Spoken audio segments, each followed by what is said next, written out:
better go when they no, they do like ball. Hey guys, welcome. So good to be here with you guys this evening. How is everybody doing? I have a super chat already.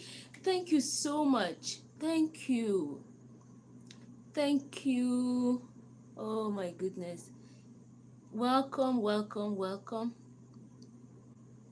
Let's have more people coming and then we'll start. Thank you, PG Rated. I appreciate it. So let's have more people coming. I'm so happy to be here with you guys this evening. It seems like ages since the last time I did a live stream. So I figured out why not do it now that I'm back in Nigeria, okay? So that's why we are here. I'm so happy to be here with you guys. Let me wait for more people to come in, and as you come in, smash the like button, share the stream. We're going to be talking a lot. I'll be sharing a lot with you guys this evening, and also like answering your questions if you have questions for me. So let's do this. I'm so excited, guys. How you all doing? Let me know where you are joining me from, okay? Let me know where you're joining me from. I'm streaming from Lagos, Nigeria. As majority of you know, I'm back in Nigeria, so let me know where you're joining me from. Smash the like button, share the stream. Let's have more people coming, okay? I can see we have about 14 people in the house now. North Carolina and Jason Adori, we are waiting for you in Kenya. Sure, I'm coming. My Kenyan people, I love you all so much. I'm coming, okay? I'll be there in Kenya very soon, sooner than you expect, okay? I love you all so much, my Kenyan people. Thank you for the love. Thank you for the support you guys have been giving me. Thank you. Jojo Kasa. Jojo, hi, you're welcome. Let me know where you're joining from. Okay, let me know where you're joining me from. Okay, thank you all for coming. Repping Time Fitness, hi, welcome. Thank you for coming. Peggy K Media says Germany. How is Germany today? Repping Time Fitness, where are you joining from? I would like to know. Thank you all for coming. Share the stream. Let's have more people coming. Also let me know where you're joining from, and as you come in, smash the like button. Let me know if my audio is clear. As you guys can see, we are rocking our microphone. Let me move my hair backwards so you guys can see it better. Tell us about the security issues viewing from London. Okay, security issues where Peggy says it's Germany. Okay, South Carolina, USA. All right, that's cool. That's cool. Thank you all for coming. Okay. Yeah. So let's have more people.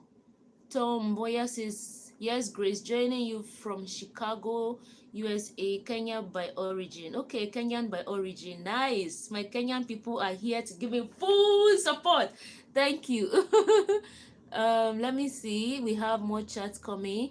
Hi, Moses. It's Magodo Lagos. Moses, oh my goodness. Thank you. Wow, I'm so excited. I have someone joining from Lagos. Thank you, Moses. How are you doing? How is Magodo area this evening? He says he's originally from Chicago. Nice. Okay. Ijoma Wasombo says being from USA. Okay. Bibi, hey Grace, I know you had a great adventure. You were with African Tigress, right? Is she back in Kenya? Yeah, she's back in Kenya. She is.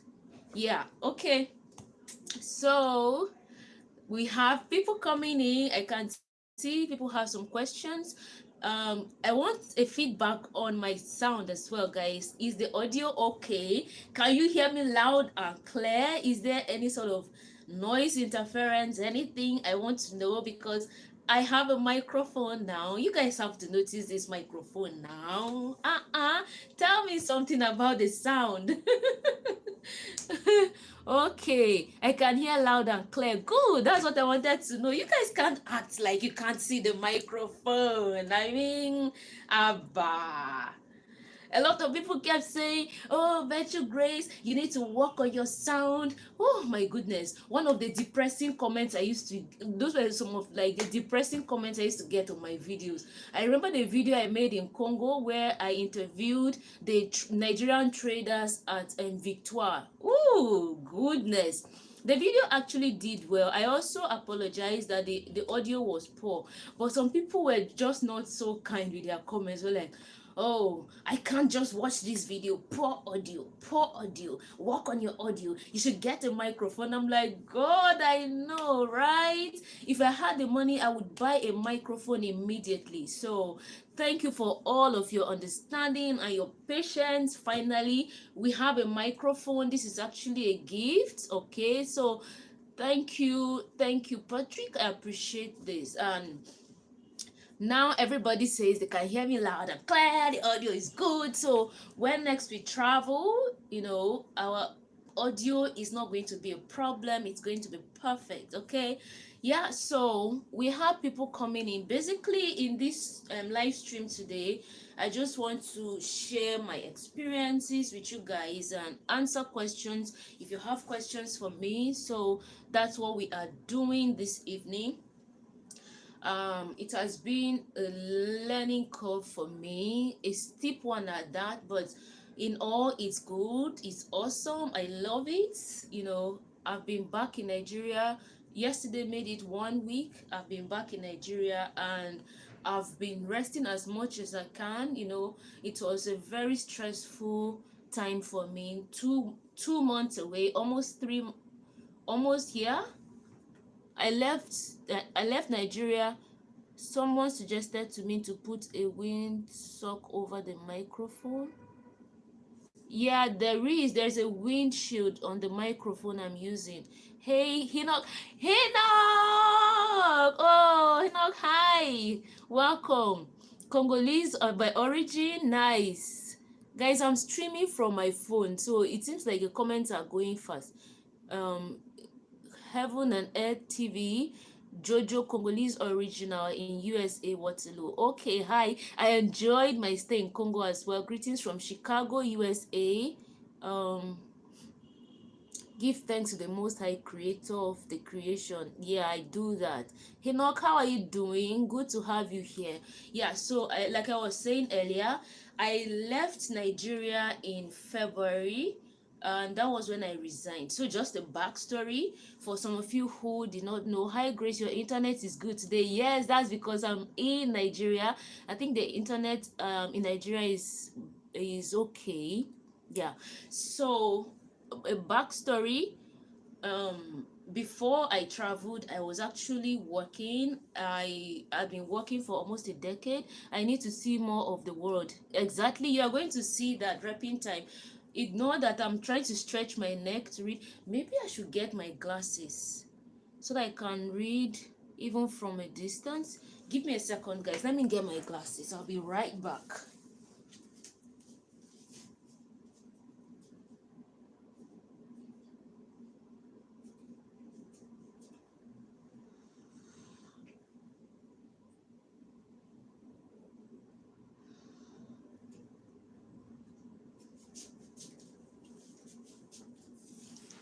I hope that this helps me read your comments without having to stretch my neck. Yeah, I'm back. So let's see how this helps now with me reading your comments without having to stretch my neck. Yeah, so perfect. Yeah, I can read this. How was Ethiopia? Yeah, Ethiopia was good. It was good. I'm going to share. Hey Grace, it's been a while. Welcome back. Thank you. I see you got a new equipment. Yes, I do. German. Sir. Hello, Conjo. Hi, Stella Chanel is here. Hi, Stella. Good to have you. How are you doing? I miss you too. I miss you. I definitely will be back in Ghana. We'll link up, okay? Thank you so much for coming. I see what you're doing with Dee. Well done, well done. Keep it up. Yeah, guys. So like I was saying, thank you, Stella. Thank you. I'm trying to be like you, you know. Before I left Nigeria, as you come in, guys, smash the like button, you know, smash the like button, okay, and share the stream. Let's have more people in. I was a worker. I had worked for almost a decade, and basically I was a social worker. So I did a lot of like social work, working with non-governmental organizations. What in the international community it is known as charities. I worked for charities for a number of years, and along the way I discovered YouTube. And for me, YouTube was such a powerful platform because I'd always wanted to connect with people. I had always wanted to explore things, new places, and being a social worker, one of the things I did was, you know, field work, going to communities, unknown places, having to travel within Nigeria to new places, meet with people, provide services to people, just basically serve people. And I love to connect with people in that manner while, you know, providing services and all to them. So along the way, I knew I wanted to do more than just travel within Nigeria. I wanted to travel even within Africa, connect with people. What is your next country? Any bad experiences in Ethiopia? I can tell Ethiopia is lovely. I would like to go there one day. Yeah, I'm coming to all of these questions. It's good that you're asking them already. So yeah, along the way, I felt like I wanted to do more. My job was really interesting. I loved it, and I think maybe in the future, or not in no distant future, I'm going to like still do social work.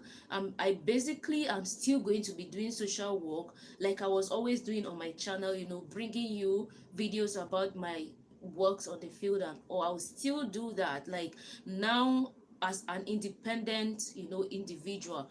Yeah, so along the way I decided that I needed to resign from my job in order to travel outside Africa because my job was in a way limiting my travel, you know. I had to apply for leave if I wanted to travel and all of that. It was basically just, you know, time limiting. So I dropped in my resignation letter and I resigned. I moved on. The first country I went to post resignation was Congo, the Democratic Republic of the Congo, and that was, thank you, PG Rated, thank you for the super chat. And for me, going to Congo was not just a random decision I made. It was something I had nursed for the longest time. I always knew that, okay, Grace, tell us about you. Heaven and Earth TV. What exactly do you want to know about me? Maybe you should ask a specific question because me is a whole lot, you know. Yeah, so it was a decision I made. I had, you know, considered long ago that if I ever was going to travel outside Nigeria, you know, within Africa, I think one of the first countries I would go to would be Democratic Republic of the Congo for obvious reasons. One, the fact that I felt this strong ancestral connection with Congo. I had said that a lot when I was in Congo in my videos because I'm a Bantu. So I felt this strong ancestral connection with Congo, and I wanted to go to Congo, experience Congo physically, connect with the people.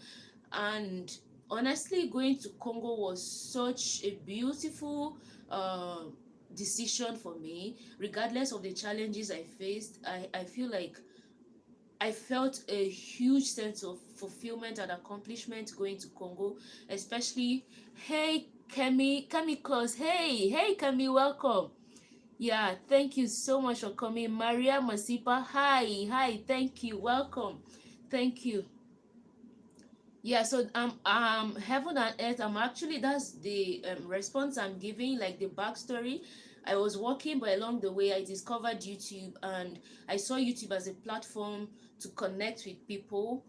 I had a lot of things I wanted to do. I actually wanted to be a journalist on TV. Like I wanted to be on TV as a journalist. But you know, I just wasn't able to make my way into journalism in the mainstream media. And also when I discovered YouTube, I felt like this was such a powerful platform for me to still practice journalism, like even on a freelance level. So I picked it up and I have been on YouTube, and that's where the whole idea of resigning from my job to travel across Africa even continued.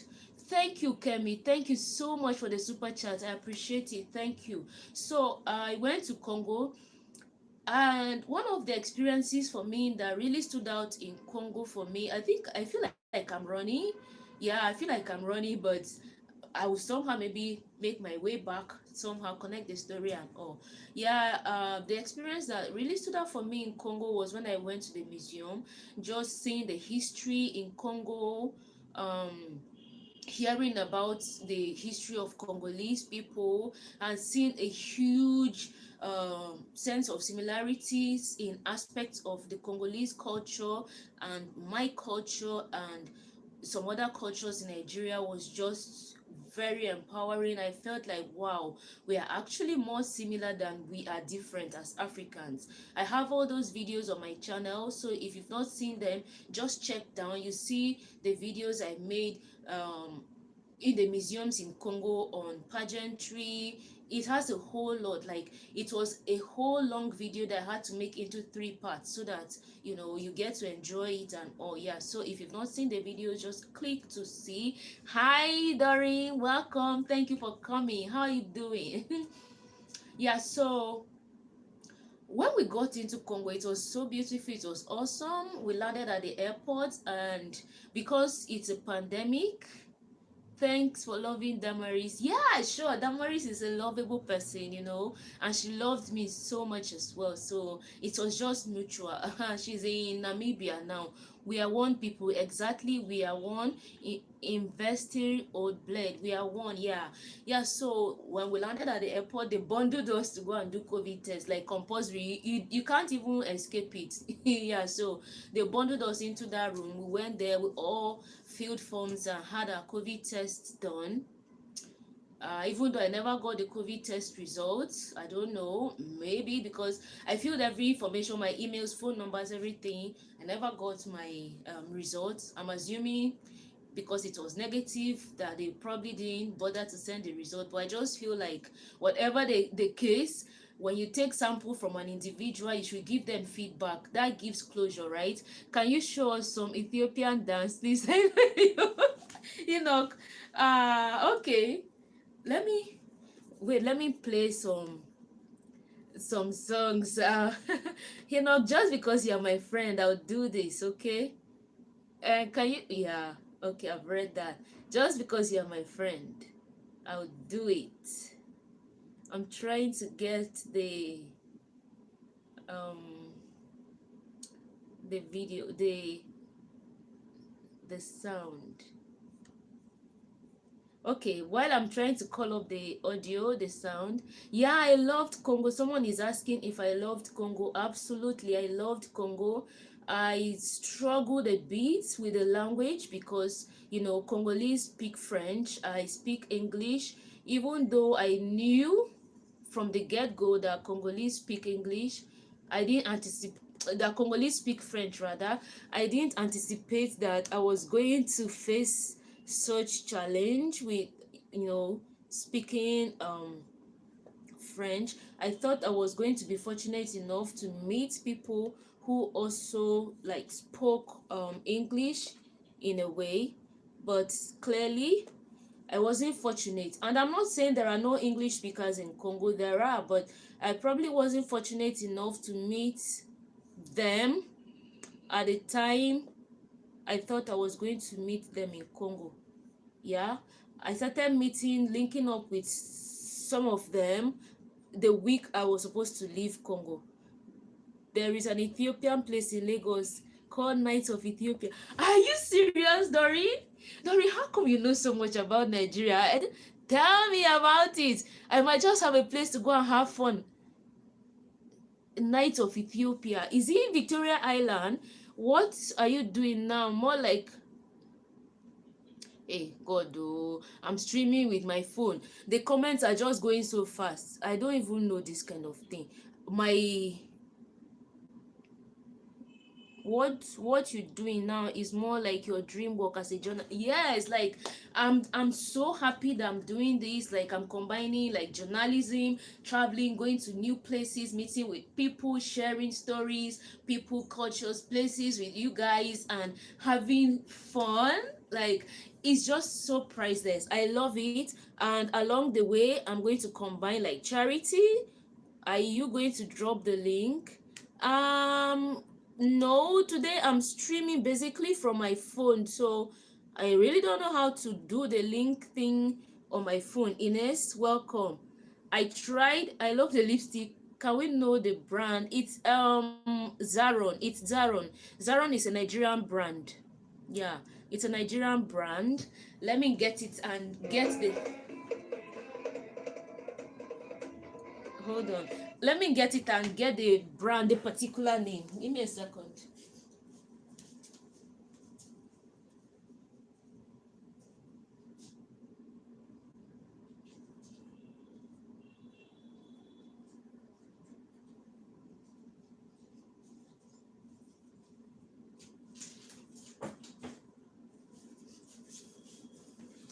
Yeah, so I'm back. Yeah, this is Zaron. You see, this is the lipstick. Zaron, can you see?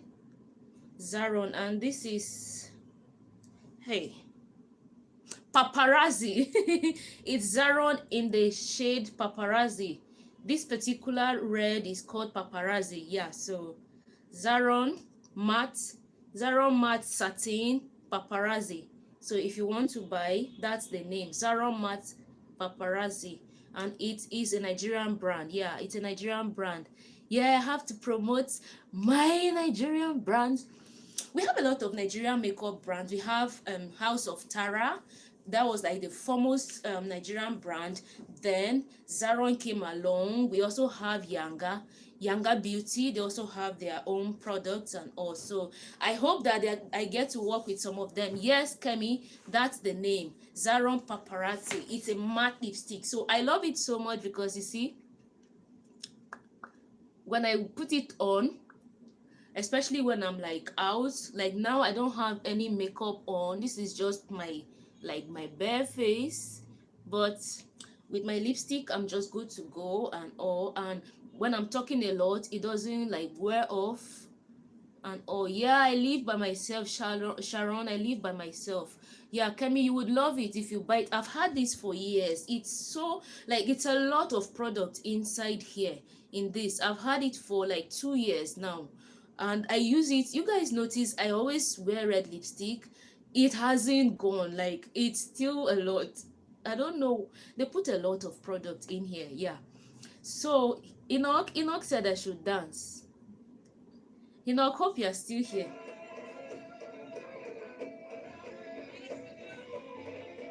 Let me increase the volume.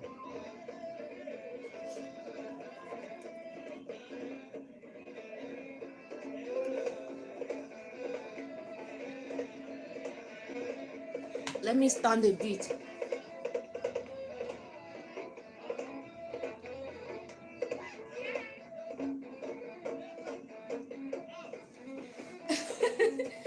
Hope you're there. Yeah, Doreen, I don't have any makeup. I've been cooking today. This is my face. I actually been cooking, so I had to rush to do this live stream. You look beautiful, Betro Grace. I hope you had a good trip. Yeah, I did. I did had a good trip. Thank you.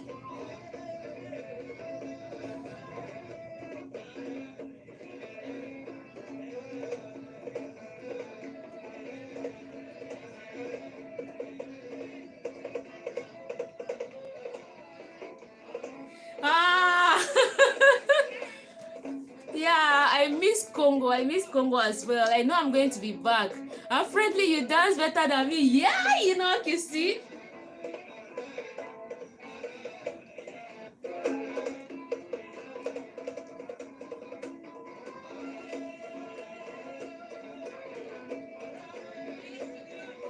I'll be back. It's different.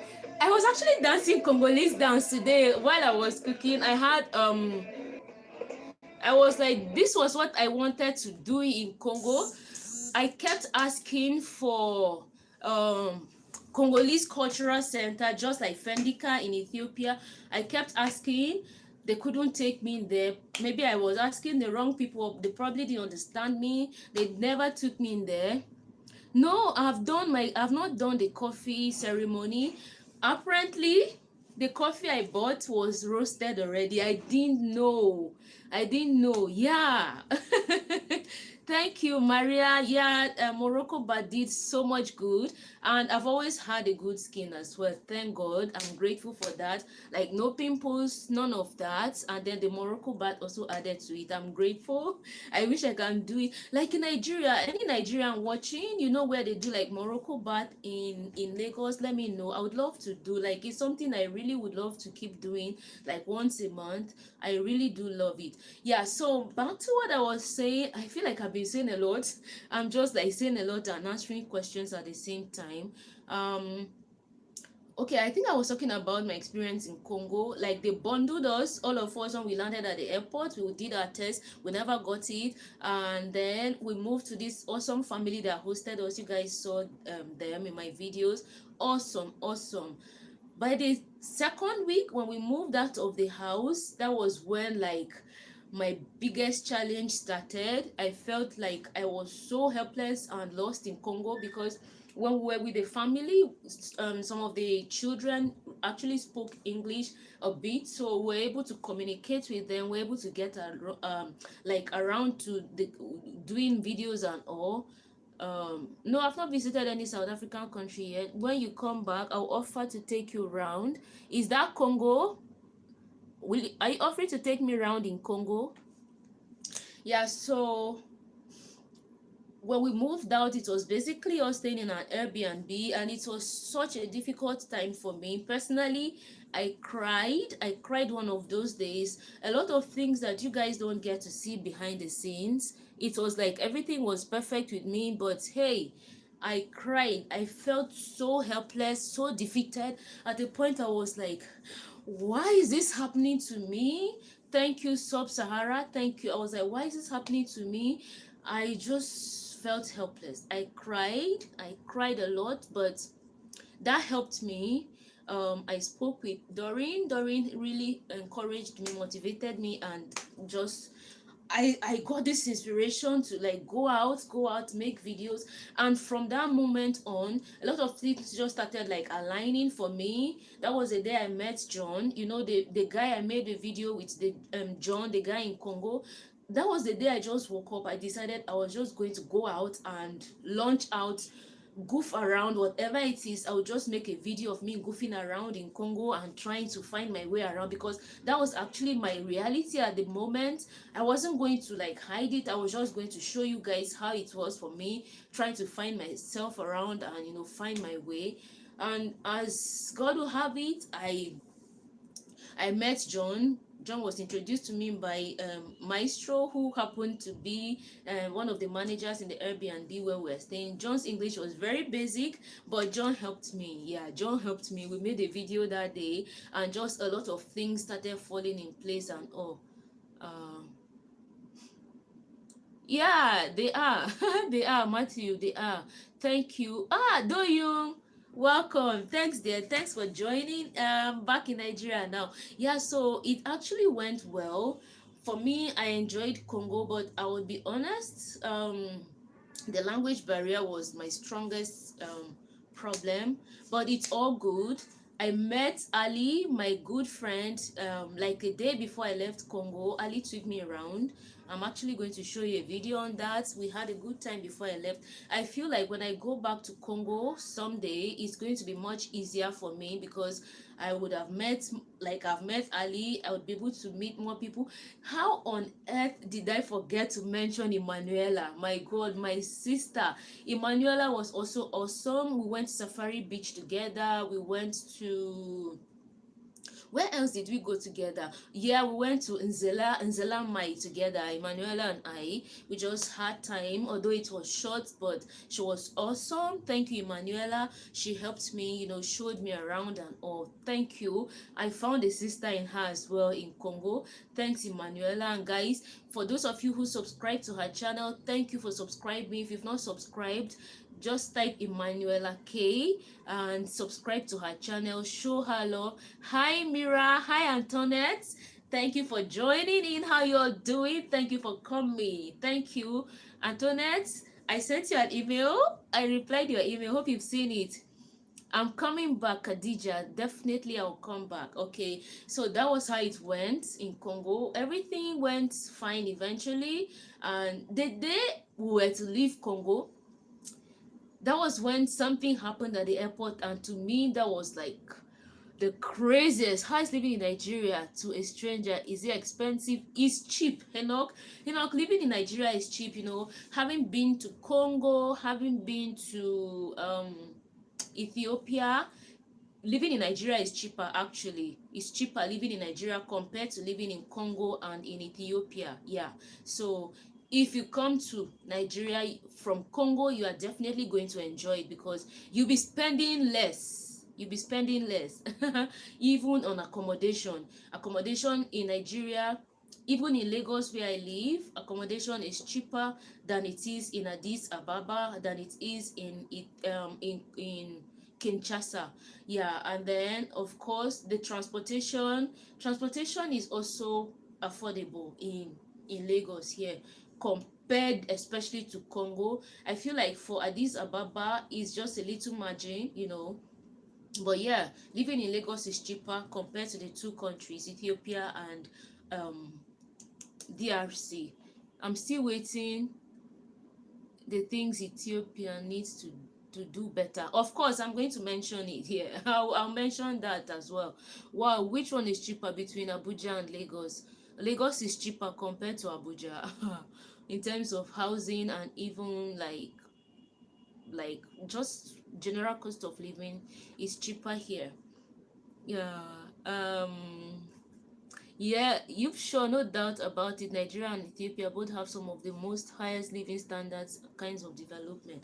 Yeah, and then okay, I was about to talk about our leaving Congo. The day I was to leave Congo, we got to the airport, and that was like the craziest thing I've ever heard. Ever. I was like, who?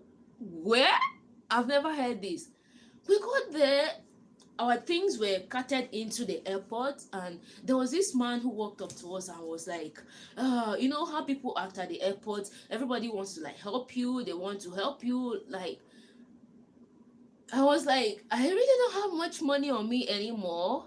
Zambia, coop, welcome. Zambia, I'll be there. I was like, I don't have money to pay this man. How much did you pay Kinshasa visa from Lagos and airline? My visa to Ethiopia, no, not Ethiopia, visa to DRC, I paid about 72,000 naira.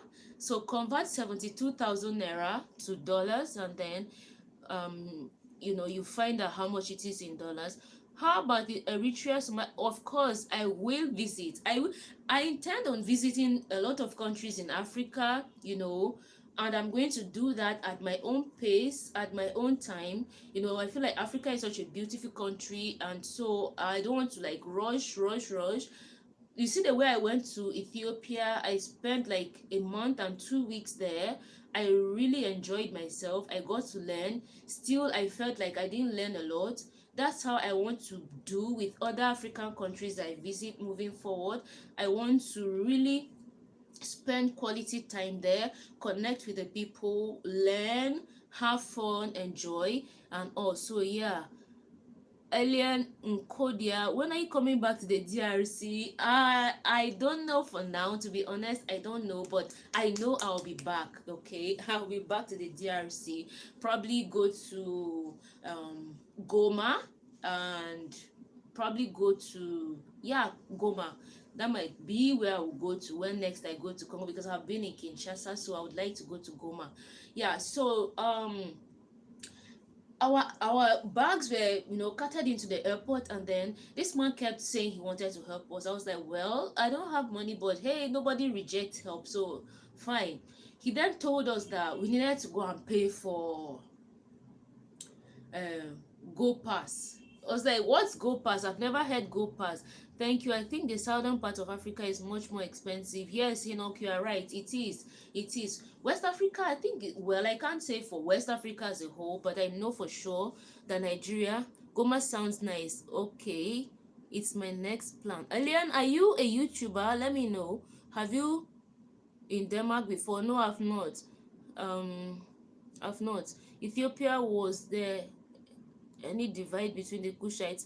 I didn't get a sense of that when I was there. I was just basically interacting with Ethiopians, and all I saw were Ethiopians. I've been keeping up with Nigerian news on the BVI channel. News channel is, I don't know. If you want to hear news about Nigeria, you can go to Channels TV on YouTube. You get like current news and all. TVC news is also there, good sources and all. I used to do news, you guys remember, or some of you do not know, but I used to do like news from Nigeria and across Africa. But now that I'm traveling, it's just a lot on me, so I'm not able to keep up with all the breaking news and the stories to share with you.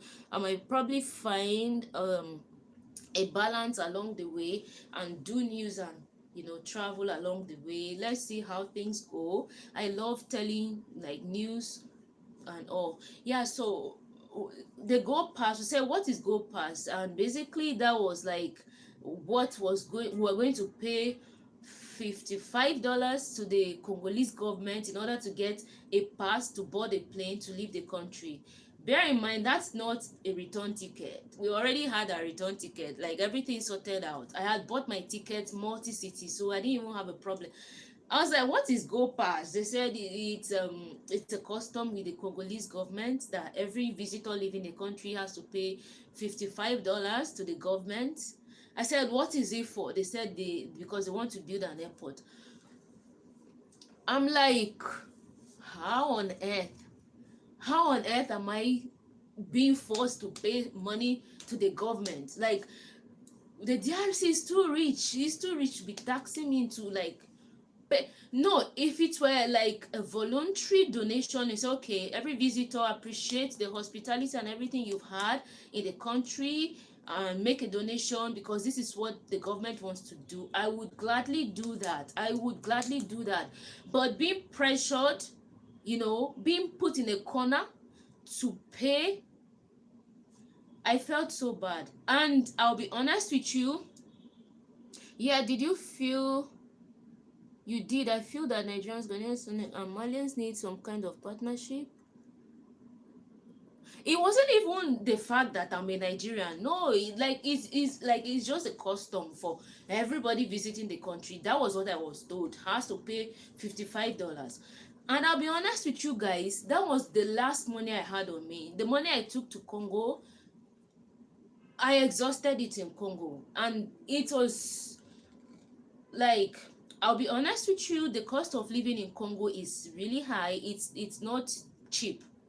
So if you ever plan on going to Congo, just get ready, put some good savings together before you go. I was there for 3 weeks. I can say for sure, even Congolese agree that the cost of living is not low. So it's not even like try to diss or anything. Even Congolese say yes, they know that cost of living is not like cheap. I was spending like $7 on data a day. Sometimes I spent up to like $14 a day on data just to be able to upload videos that I was making in Congo. So it was that much, it was that much, and the $7 would get me 7 GB data. Sometimes I would upload a video and still have data left to like connect and do other things online. Sometimes the $7 would not be enough, like the 7 GB would not be enough. I would still have to buy. I remember the first week I got to Congo, I was like, what on earth am I doing wrong? I would recharge, and before I say jack, the data would be gone from my phone. I'm like, what did I do? It was so frustrating. It was so frustrating. I checked my apps. It's not like I had apps running in the background. I had turned them on. It was just my YouTube app which I was using, and YouTube basically is just for when I upload videos and all. And then my Instagram, I checked the data usage. It wasn't much, so I really didn't know what was going wrong. But for me, that was like another challenge I faced. Like the internet, it was a lot. Like, excuse me, it was quite expensive for me, and then the cost of living. Other than that, Congolese were like nice people. I had a good time. The family that hosted us was really awesome.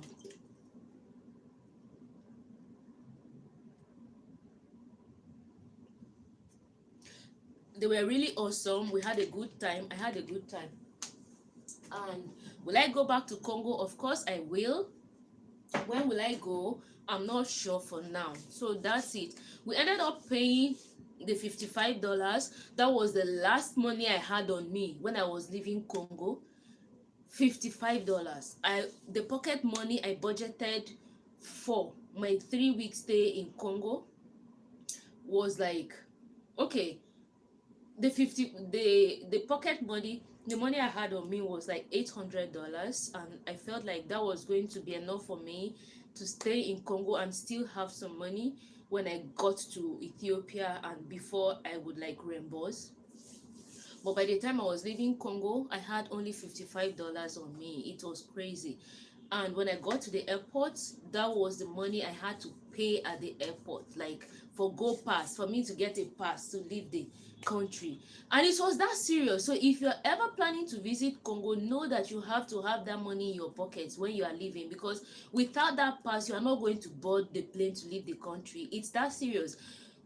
When we were about to board the plane, we had a staff, an airport staff, who was there asking for the go pass receipt. When you pay, they issue a receipt to you and the pass. I presented it. That was when they allowed me to board the plane, and it wasn't only me, like everybody that was boarding. So just have that at the back of your mind. If you're ever visiting Congo, before you leave, you must pay $55 before you leave, and that is not visa fee. I had paid visa fee. I had a visa in and out. That one is another expense altogether.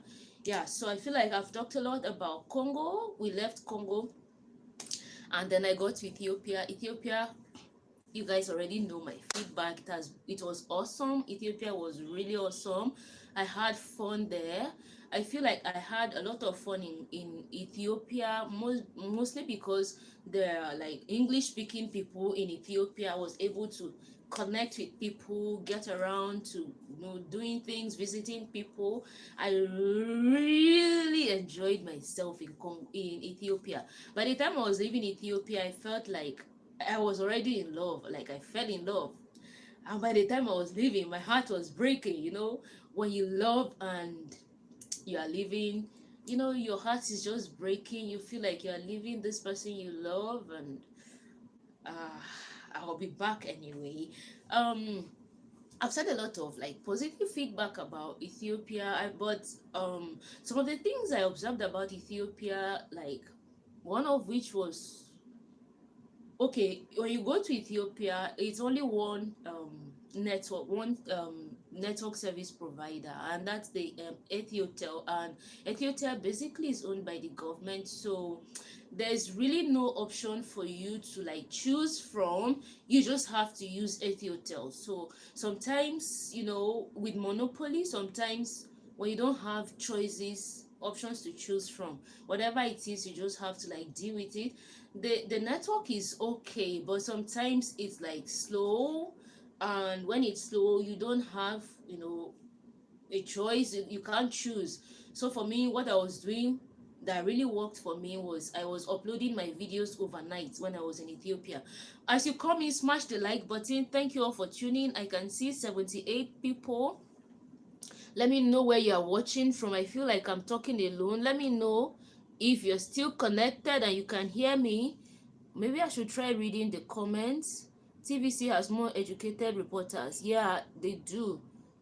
That's bad, especially when the person has a tight budget. Yes, Antoinette, it's so bad. Like when your budget is tight, it's really crazy. How are the schools, colleges, universities, the occupational centers over there? Over where? Matthew, man, let me know over where. Grace, what's Kofa Mata Dye Pit? Oh, Kofa Mata, it's their tie and dye, traditional tie and dye pit in northern Nigeria, in Kano precisely. I actually want to go there. Enoch, because you are asking, I actually wanted to go there even before now, but now that you've asked, I think I need to go there. A lot of people want to know. Like, the truth is, there's a lot to show in Nigeria. We all pay for that go pass, so that thing sucks. Yeah, it really does suck. It's annoying. The most annoying thing. Mbote, Mapuyas, Kikongo lessons. Mbote. Yes, indeed, the cost of living in this is high. Yeah, it's high. Do any groups of Southern African countries, they're not that expensive? Okay. I've not been to Southern Africa, so I can't say. What was the cuisines, beverages, conversations, and shoppings like over there? Over where? I'm talking about like two countries. So Matthew, please specify so I can answer you. Do you feel that kind of question? Hi, my Niger sister Michael Mwaura. Hi, welcome. I'm here from the US. Welcome. Watching from Chicago. Yeah, Kemi. Hi. Kemet Matt, welcome. Hi, Sister Grace. I'm from Melbourne, Australia. Hi. Hi. I have my friend there in Melbourne. How is Melbourne today? Okay, so I was back in Ethiopia talking about the internet. Yeah, so you really do not have options to choose from rather. And for me, I feel like I wish we had. I wish we had so that. And the thing with I feel like the thing with monopoly is sometimes it makes you slack, because you have no competition. So you feel like you always have customers who are there because they don't have a choice. But when you break the monopoly, there's competition, then everyone strives to excellence. You want to offer excellent services.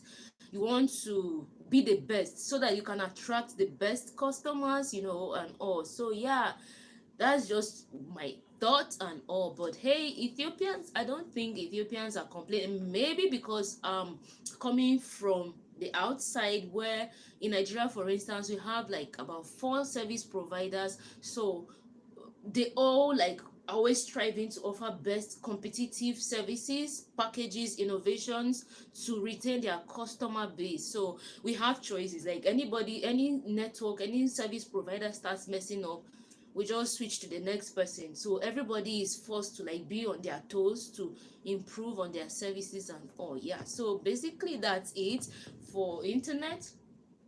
And then I talked about the restaurants yesterday in my video, but a lot of people like, obviously it's like the culture there. People like to eat freshly cooked meals, and that's really good. I mean, it's good. I just felt like, for me, again, given my background, I always feel like, especially when there's really no time and all, you just want, if you're going to be cooked and served, then it should be faster.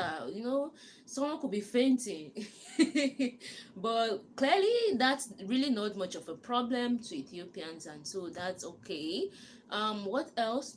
Okay, another thing, I noticed something while I was in Ethiopia. Like, Ethiopians are like I observed like shy people, but again, I think that's tied to like the culture of Ethiopian. Like, someone actually, when I think when someone mentioned it in my comment section, an Ethiopian replied that it's actually not okay to look deep into the gateway to the soul, which is like the eyes. So okay, yeah, I think it was on the video I made with Sammy. Someone commented that Sammy was being shy and all. Then someone replied on the comment that it's not okay to look deeply into the gateway to the soul, which are like the eyes. So I feel like Ethiopians, drop a comment. I want to know, drop a comment. Let me try to read. Is it like your culture, not to look into people's eyes, not to like establish eye contact with people often when you're talking to them, because I saw that a lot, even guys, and I was like, really? Even guys, they're talking to you and they really don't want to like establish eye contact with you, and I'm like, dude, look at me. Because that's like, for me, I'm used to it. So Ethiopians, I'm waiting for your comments. Let me know.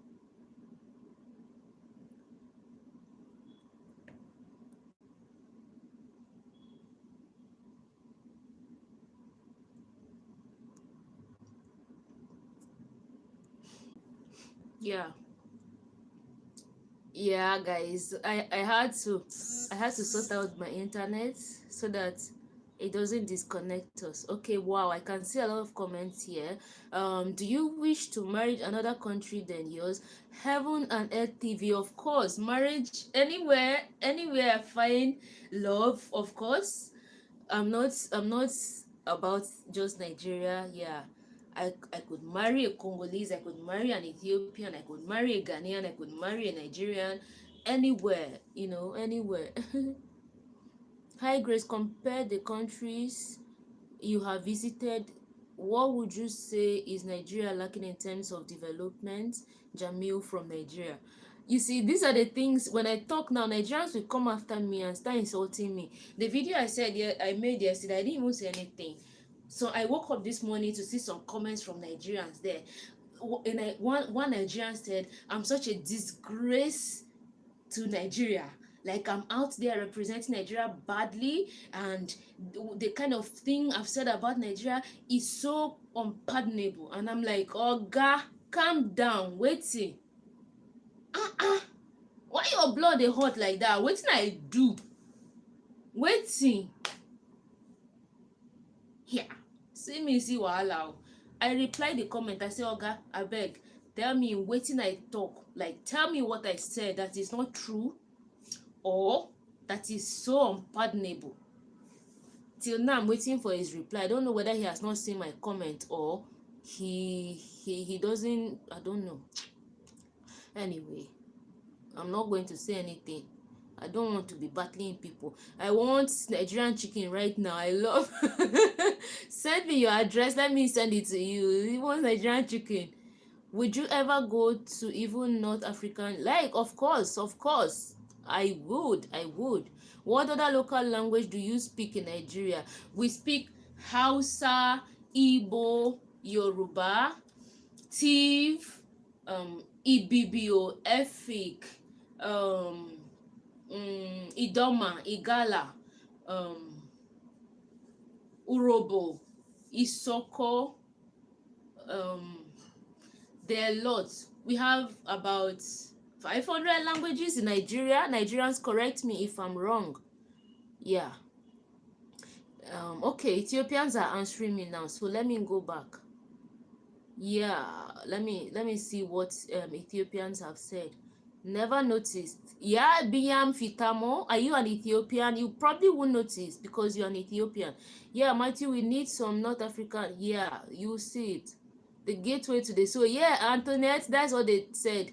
The eyes are the gateway to the soul. There are two shy. I've been to Ethiopia. You see, Samuel Kulondwa. So I'm not lying. It's a sign of disrespect. Okay, Gannett Takele says it's a sign of disrespect. Yes, we are generally shy. We don't look deep in eye for long.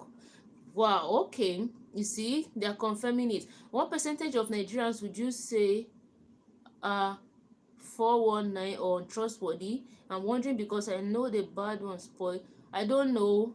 I didn't go about studying the percentage, so I can't say. You should ask me about the percentage of good people. I probably would know because there have been a lot of awesome people as well, and stories of awesome deeds about Nigerians. So that's what I would like to answer if you ask me. Bonga bonga language. I don't. What's bonga bonga language? They are too shy. Yeah.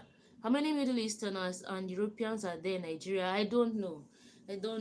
But when you come to Nigeria, clearly you see more black people, you see more Nigerians. Hey, Nigerians like bragging about, I like Nigerians, so I wish I married an Igbo girl. You should come to Nigeria. Mira is an Igbo girl. Mira, hope you are still in the chat. Mira is an Igbo girl. She's my friend. Drop your details. I'll link you with my friend Mira. She's an Igbo girl. You love her.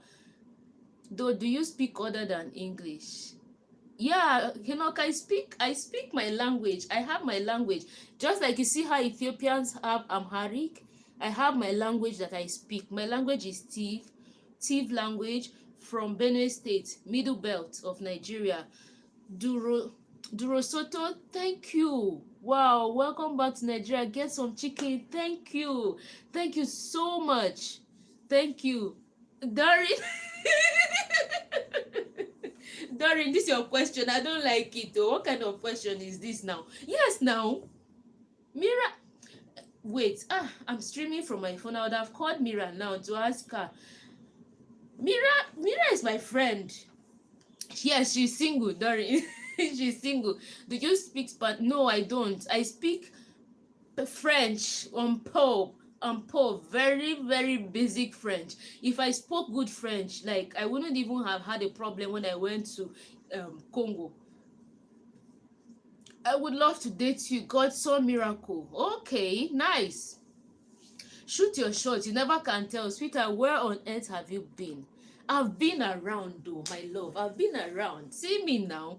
I traveled. If you've been following my channel, you know that I've been in Congo, Ethiopia. I just came back to Nigeria and I'll soon leave again. So if you have anything for me, say it now or send it now before I go again. Okay, so they just answered us that it's rude to look people in the eyes as Ethiopians. Cultures are different, cultures are different. And well, I feel like even in Nigeria, there are some parts of Nigeria, especially like in northern Nigeria, where it's actually rude to look people in the eyes. Even in my culture, I would say in my culture, Tiv culture, you don't look like elders in the eyes, like elders, not people who are probably your peers or maybe just slightly older than you. Those are the only people.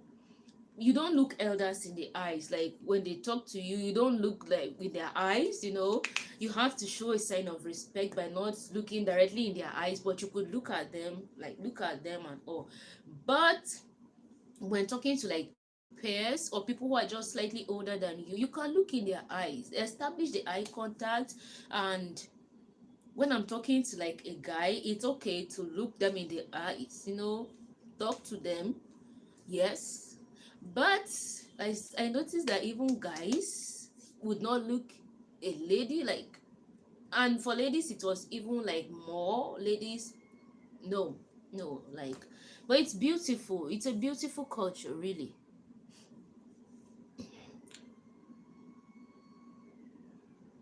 Yeah, so she has to verify with Doreen, why are you like this now? Doreen, stop spoiling this thing. I don't like it. I know the references you are making. I don't like it though.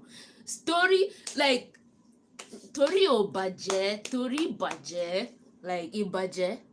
Looking in eyes is not a sign of disrespect. There is a say. Hey, meaning you understand things through eyes. We don't look in eyes because we are shy. Okay. When next I go to Ethiopia, I'm going to get the guys who I mingle with to look in my eyes. Don't look away, dudes. Like, look in my eyes. Let's communicate as friends.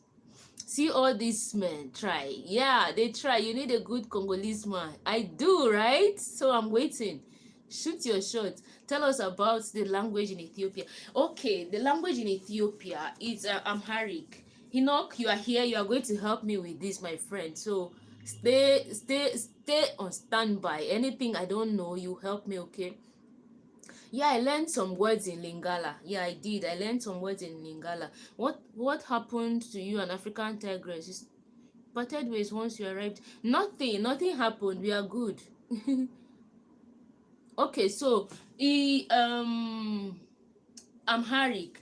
Amharic is a language from the, I think, the Cushitic language family spoken by majority of Ethiopians. Amharic is actually like the national language of Ethiopians. So when you go there, um, correct me if I'm wrong, but all Ethiopians speak Amharic, and they also have like their own languages, but the Amharic is like the national language, and you get to see the Amharic writing even on signages on the street, and you know on products, different places. You see the Amharic writing there, you see it that but because clearly um people who do not speak Amharic also visit Ethiopia, they also like most times translate in English as well, so you can never get lost. You see, they write in Amharic and then they also like write the same thing in English, so you know what is meant on the signage where you can see. So yeah, the language is actually beautiful. It sounds melodic, it sounds musical. There was an observation I made, I forgot to mention it. It seems like all Ethiopian women have the same tone of voice when they talk. I don't know if it's an influence of the language on their voice, but their voices are so low. I had an experience at the airport. I don't know if this is where I should talk about it as well, but like you feel like when they're like quarreling or like trying to exchange words, you don't even, or arguing, you don't even know that they're arguing. You feel like they're still just talking, like having conversation. Not in my country. Like the way I'm talking now, my voice is loud, like loud, loud, loud. Okay, Ethiopians.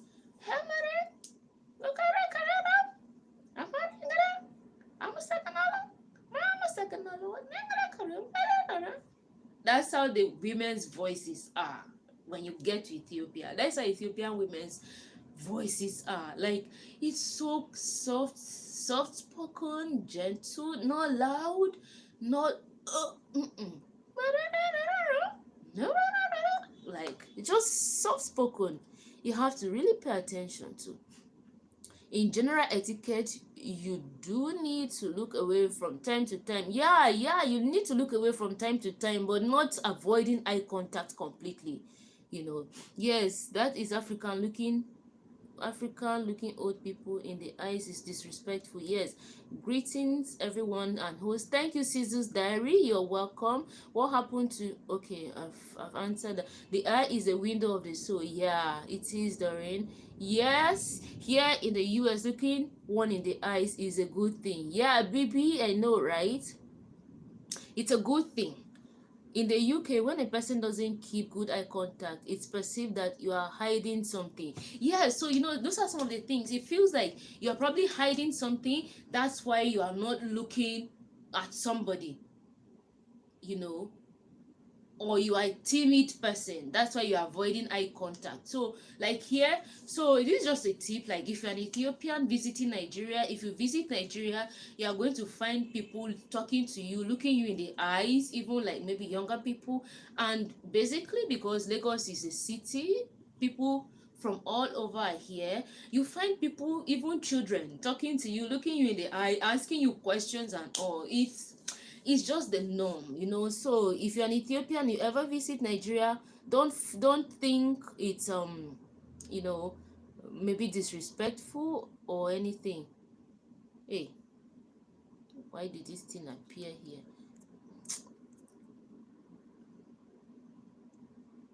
Okay. I'm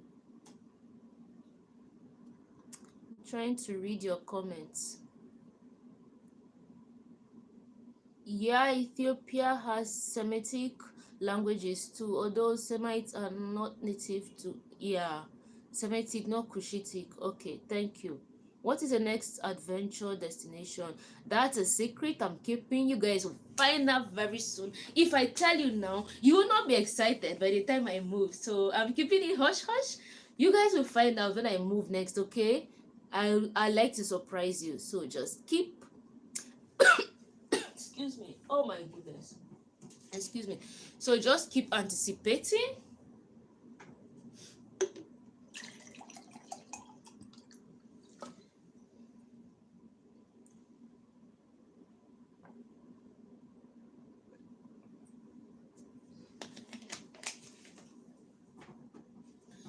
Just keep anticipating. You'll see soon. Um, do you speak? No, I don't. I don't speak any of those languages. I've told you the languages I speak. I speak Tiv, English, and a very tiny bit of French. I actually started learning French. Enoch, I'm suspecting you. How did you know about Msu? That's thank you in my language, by the way, Enoch. Msu means thank you. How did you know about it?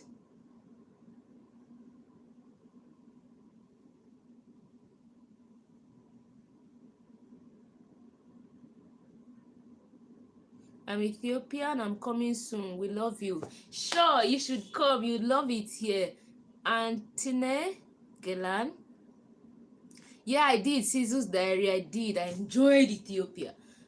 It's a beautiful country to be. You would love it. Yeah. So keep your questions coming. Well, I also try to like think about my experiences. I really, Virtue Grace, why didn't you go to Kenya? Okay, hope you do a collaboration. I will when I move. Why didn't I go to Kenya? Okay, so this is what happened. I think, thank you for asking this question, Fanfare GH. I owe my Kenyans this explanation. I feel like I haven't really talked about it on my channel.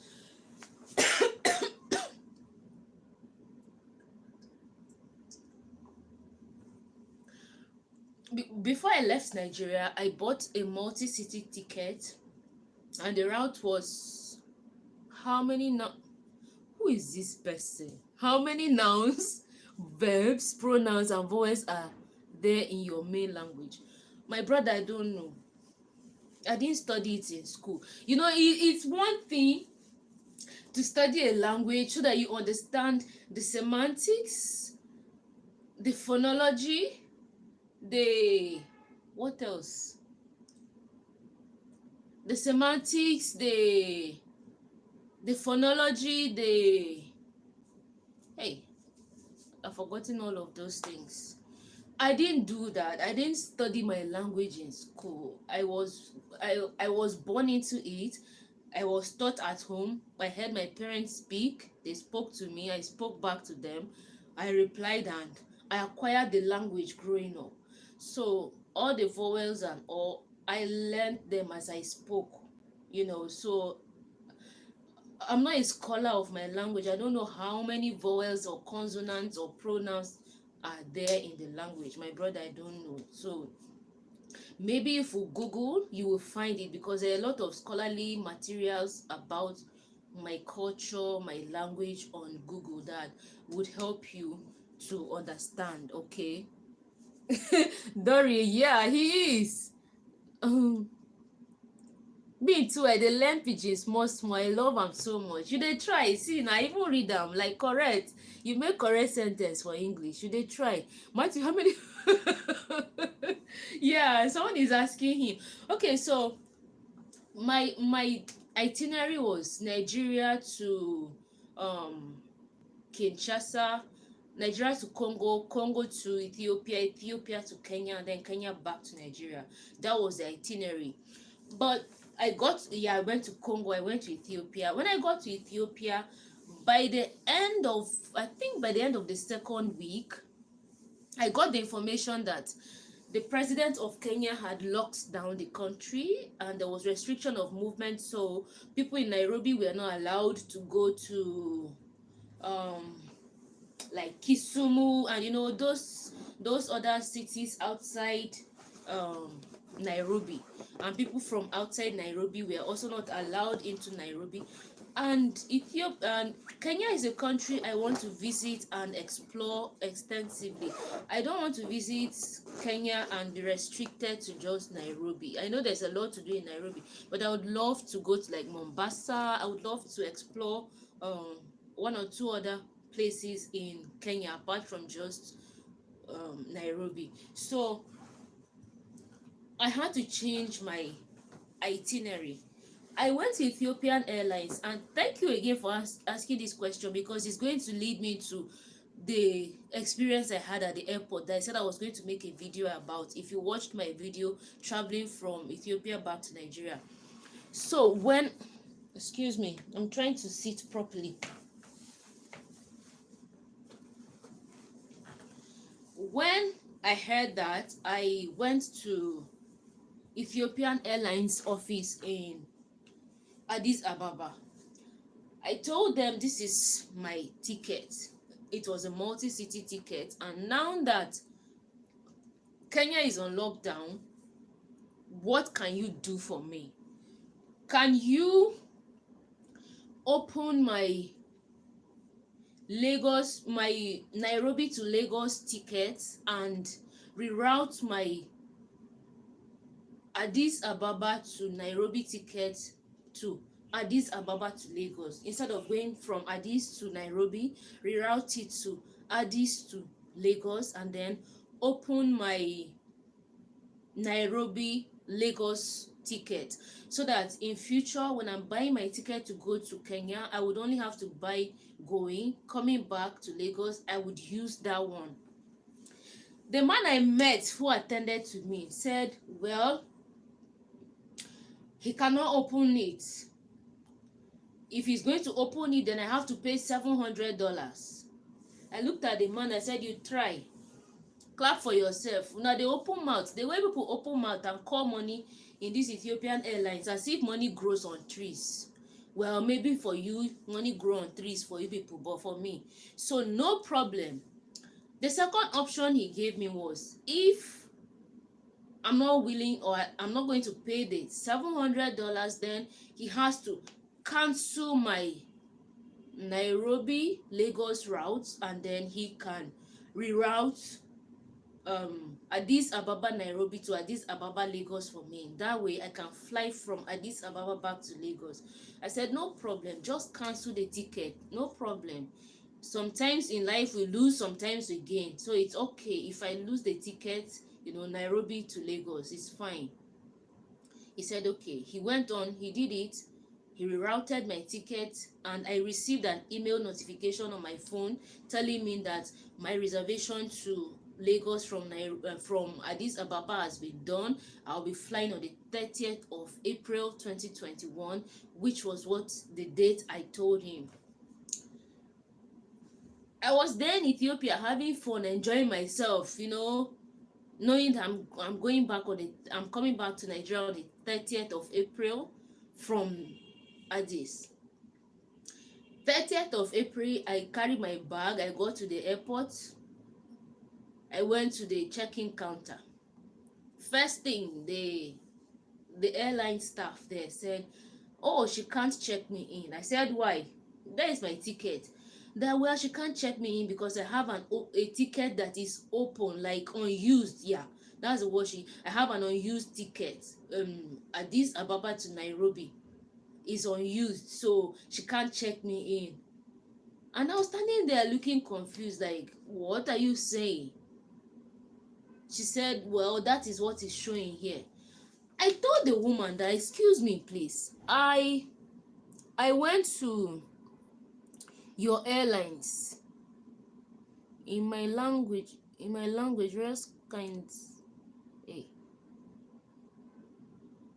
I'm fine, thank you. Welcome. Wow, welcome, Martha. Welcome, Okodwa. Kindly click on the subscribe button, okay? Tap on the bell. Yeah. What about Matthew? Your questions, you're asking questions that I really don't know how to answer you. What? Or maybe the question is not directed at me.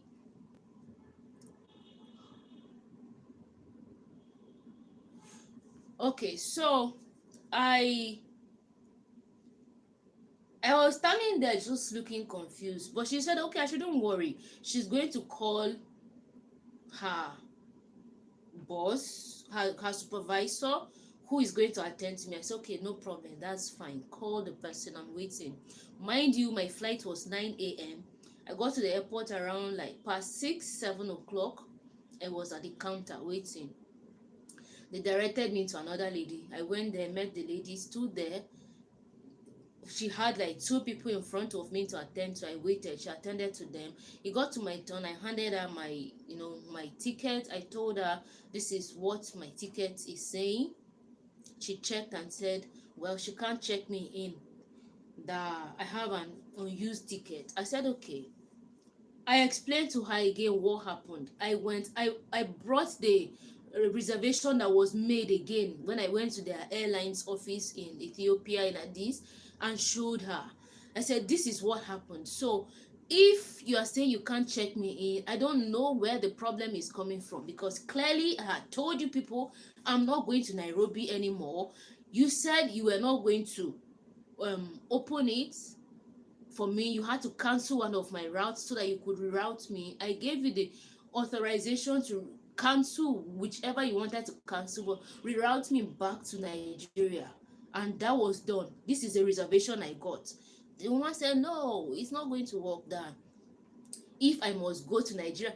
They told me to go to Nairobi, and when I look at it now, I don't know, maybe because God saw that they were going to open Kenya soon. So to be honest, I almost turned back. I was like, maybe I should just go back to Ethiopia and stay in Ethiopia, because my visa was still valid. My visa is actually, like, I had until June to be in Ethiopia. But I was like, okay, maybe I should I go back and continue staying in Ethiopia? Should I just insist and like be assertive at this airport? Those were the like conflicts that were going on in my mind. I can't just stand here and allow these people to like toss me. I've packed everything, prepared my mind, I'm coming back to Nigeria, and then you're telling me to go to Nairobi when Nairobi is in lockdown. No, I didn't have a visa. I don't have Nairobi visa. So it's basically like trying to push me back. Either I go back to Addis, stay in Addis, or I don't have a visa to go to Nairobi, and you're telling me to go to Nairobi. How? The woman said, okay, I have to pay $300. I said, people are joking. You are just joking here, because this thing you are saying is not me. You are not saying it to me.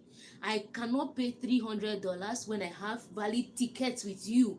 If I didn't have a valid ticket, I would be like considering, but I have valid tickets, like 2 valid tickets. I gave you options. You gave me options to choose from. I chose, told you what to do. You did what you were supposed to do. Well, supposedly I'm here at the airport now. You are trying to put me in a box me in a corner. I'm not having it. At this time, mind you, it was past 8, like almost 9 o'clock. My flight is 9 o'clock.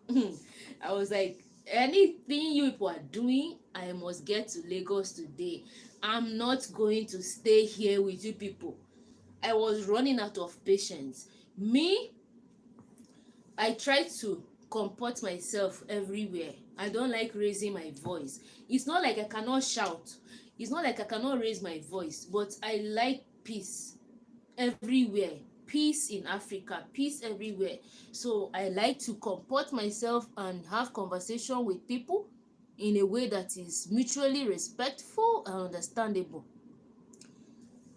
This lady was just there doing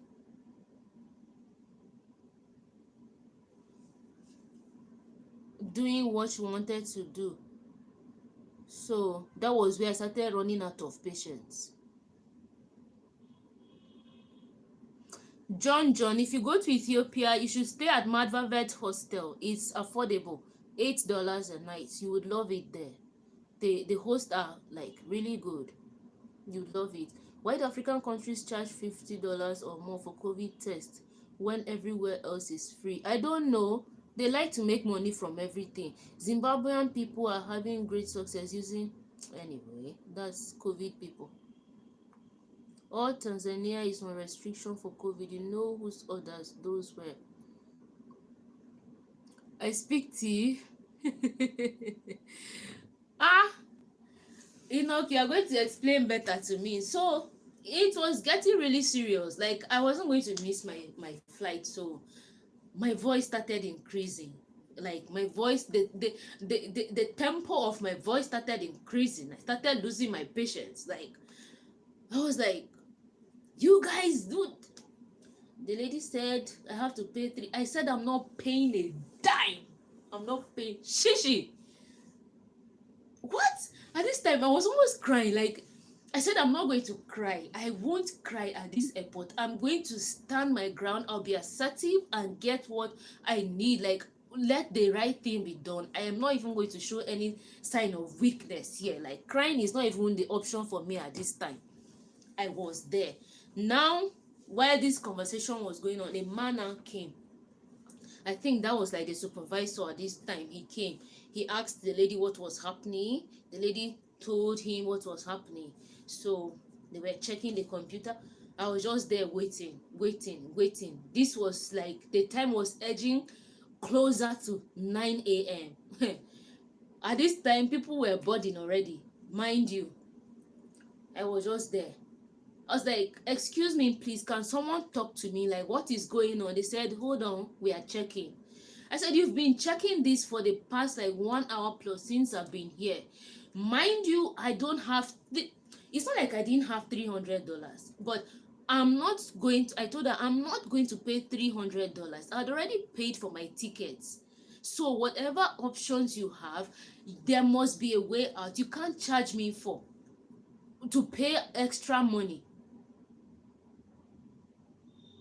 Didn't you have gotten a crash in Addis? I don't know what that means. What does that mean? So long and short, I was just there waiting. At the end of the day, they sorted it out. They handed me my, see, this at this point now, the people who were standing on the other queue were looking at me. You know, it did not look like maybe something is wrong with me. I don't know.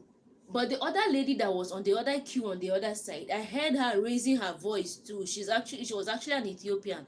And like, even though she was actually, I saw she was frustrated with whatever she was trying to get sorted for her. It was probably a similar thing. She was also frustrated. So they were now looking at me too, like, to see, because my voice was really loud. I was just so like pissed off at this point. I said, you people, I'm waiting. They now said, okay, I can go to the other queue and meet the other lady. So I went there, met the lady. I handed her like my ticket. I handed it to her, my passport, everything. She checked. She was like, no, I didn't visit, but I'll go there. Have you fell in love with someone else in Ethiopia? These people that are asking me if I'm falling in love with someone in Ethiopia. Now, wow, you people, you will know soon, okay? You will know soon. So now, I went there. I met her. The lady took everything. She was like, "Did I just get the ticket?" I said, "Yes. I just got the ticket. Like, I just got the ticket. Clearly, it was just sorted out now. You know, I didn't even want to start talking about. All I wanted was for her to just check me in so that I could run and go on board. She eventually checked me in. You needed to see how I was trying to hurry up to catch up. You know, I still, from where they checked me in, if you've traveled to Ethiopia, you know that you have to pass like about two checkpoints again, you know, like 2 checkpoints before you eventually pass and get to where you are going to board, your boarding gate. They checked me in. This time was like almost 9 o'clock. I had my shoes in my hands when I passed the first gate, because I knew I was going to still like have to take off my shoes. So I had my shoes.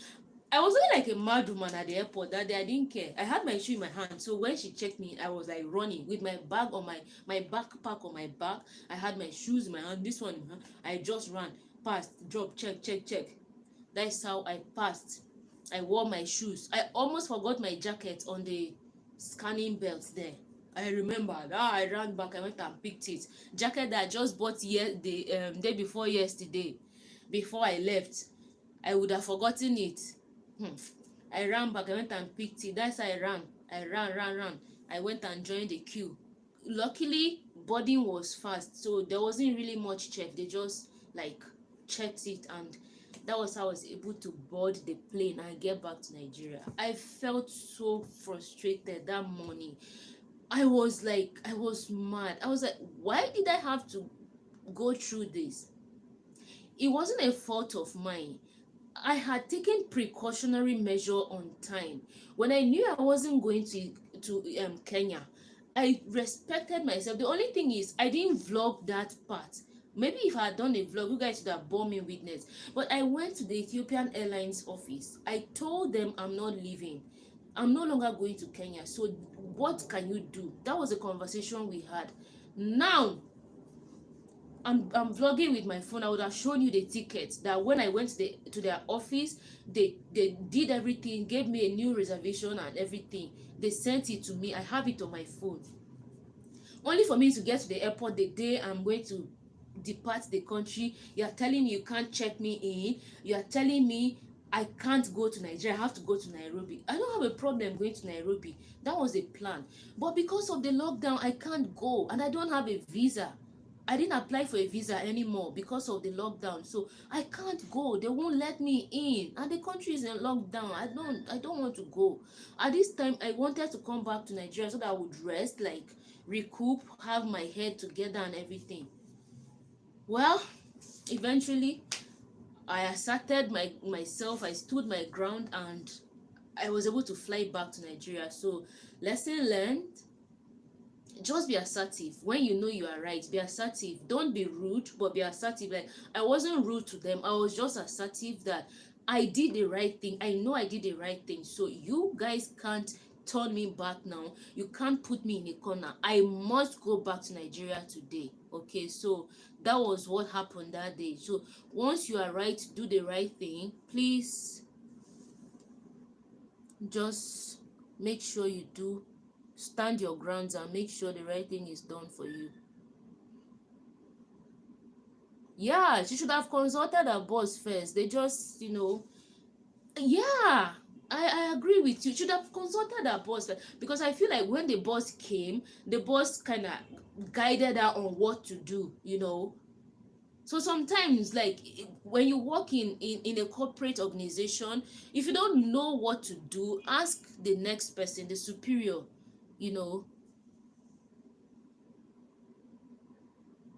I should write a formal complaint on the website. Maybe I would do that. I would do that. Yeah. And then another experience I had at the airport. I'm Ethiopian. I love your page from Doha. Thank you. Thank you. Yeah, it was a sad experience, but hey, I was able to, board. I'm back in Nigeria now. And would I fly Ethiopian Airlines again? Definitely I would, because I feel like that was just one experience out and one, so I can't cancel the entire airline because of that. If like I have repeated incidences in future and all, then I would know that, oh, there's a problem, with the whole corporation. But for now, I'm going to just let it slide. I'll still fly Ethiopian Airlines, like, again and again. Another experience I had at the airport that, this particular one, Ethiopia is so beautiful. Thanks for sharing. You're welcome. Indeed, lessons learned. Sorry, dear. Thank you. Yeah, this particular one, Tayo made a similar video about it, and I actually commented on his video. And some people who read the comments on Tayo's channel have been coming for me, subtly, and trying to throw me some shades and all on my videos. Like, I feel like we have experiences, and it is our right to share our experiences as at when we deem right and deem appropriate to share our experiences. I had just gotten to Ethiopia. I landed at the airport that day, and I wasn't going to let one experience define like how I was going to experience and enjoy my stay in Ethiopia. So I didn't even really focus on it. So this is what happened. After paying $55 to Congolese government to get a go pass to board and leave the country and fly to Ethiopia. I got to Ethiopia empty-handed. Like, I didn't have any money on me, like cash, physical cash, but I had money that I could withdraw from my account. So when I got to Ethiopia, I have a MasterCard. I thought I was going to be able to withdraw with my MasterCard, at the ATM. But clearly I was wrong. When I got there, I landed at the airport, so I kept my bag. I went to the ATM, slotting my card, tried to withdraw. They were telling me like incorrect. I cannot remember the error message that they showed me. So I had a bad experience with Ethiopian Airlines a few months ago. I was charged 300. I don't know, like they charge you 300. To me, I told them I'm not paying shit. I'm not paying a dime, a cent, kobo. I won't pay, and I didn't pay. Yeah, so I saw a bank, the banks that operate at the airport. So I walked up to the bank. I met the staff there. I told him I wanted to like withdraw money. So he said, okay, I should bring my card. I handed him my MasterCard. He brought the POS, what we call fast track in GT Bank in Nigeria. So I slot in my card, put everything, and it's still giving me error message. At this point, I was now becoming like worried, like what is happening? I know I have money. It's not like I don't have money. Or could it be like I cannot withdraw? But my bank has assured me that with my MasterCard, anywhere I go, I can use it outside Nigeria. So what was the matter? I walked back from the bank counter to where my bag was. Immediately I got there, there was this airport police officer that was standing close by. He just walked up to me. Next thing he was like, where are you coming from? I turned and looked at him. I said, I'm coming from Kinshasa. Before he could say any other thing, he spotted my green Nigerian passport in my hand. He was like, Nigerian, let me have your passport. He took my passport from me, opened it, looked at me, handed me my passport back, and was like, I thought you were coming from, like North America, because people from North America are like prime suspects of drug trafficking. I looked at the man, I was like, really? But you just saw my passport, you saw it green, Nigeria. You actually said, Nigeria, let me have your passport. And then you are saying you thought I was coming from North America. So at this point, I felt like he was just trying to, to manage the situation, because he felt like it was so obvious that he had profiled me. It was obvious that he had profiled me. So he was just trying to like manage the situation so I don't feel probably bad about it. And I wasn't alone, So I felt so bad at that point. I was like, why would this man address me in this manner simply because he saw me with a green passport, a Nigerian passport? And that was like the similar experience Tayo had when he landed in Ethiopia. He shared it on his channel, and that was why I commented that I had a similar experience when I landed in Ethiopia. And I felt like that was so bad of him to stereotype me, to profile me based on my nationality. It's true. Where did I meet you in? Well, I don't think that question is me. When I come into France, I don't know. I don't know when I'm coming to France. So I feel like oftentimes we Nigerians, we are profiled like quickly, negatively. We are stereotyped.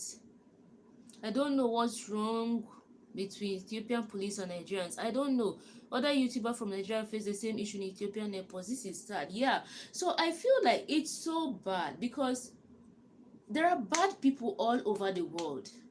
Nigerians, we travel a lot. Like Nigerians, we are all over the world. We travel to different places. We travel everywhere. But You shouldn't just see me as a Nigerian and by default you are profiling me. There are bad people everywhere. I always say this. I always say it. And for me, when I travel so far, the African countries I've traveled to, I always say there are bad people everywhere. It's evil is inherent in man. Evil is like an inherent human nature. It's not specific to any demographic. It's not specific to any nationality. Evil is inherent in every human being. So you shouldn't just see me and assume that, oh, Grace is trafficking like drugs. No. I felt really bad that day. I was like, well, I won't let this define my total experience in Ethiopia, and I won't take this one experience at the airport and judge all Ethiopians. And you see how that did me good. If I had taken that experience and decided, oh, Ethiopians are just these rude, you know, sadistic people, I wouldn't have enjoyed my stay in Ethiopia. I didn't judge Ethiopians based on that man's, action towards me. I got into the country, I was determined to enjoy, and I saw that Ethiopians are actually good people. They are respectful, they are kind. That particular police officer probably is acting based on maybe the training they are given on their job. I don't know. I really don't know. Honestly, I don't know. But for Tayo to have also experienced it, then that becomes a problem. You have representatives in the AU and an ambassador. They should bring the mistreatment of Nigerians. Yeah, I think that's it. Like, if this continues, then it's something that our representatives at the African Union and our ambassador in Ethiopia might need to address with the Ethiopian police at the airport. Like, you don't just see Nigerians and assume that this person, like, if you hear Tayo's story, it was really dehumanizing. When I listened to his story, it was really dehumanizing. Nobody should be subjected to that kind of dehumanizing treatment based on assumption. You're assuming, like, he wasn't caught with anything. They just assumed, clearly because he's a Nigerian and he was treated in such a disrespectful manner.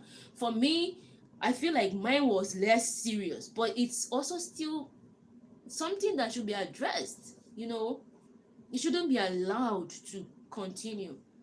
If you have a system of checking people to make sure they are not violating your country's laws, then it should apply to everybody. It shouldn't just be targeted at certain nationalities of people. It should apply to everybody. If you want to scan everybody or check everybody, do everything, it should apply to everybody. So those are like my own experience at the airport, the two experiences I had at the airport. But I'm not saying it's the character of Ethiopians. That's just like maybe professional training that those people are giving, especially like the police officer. I don't know, but it's something that with time might need to be addressed.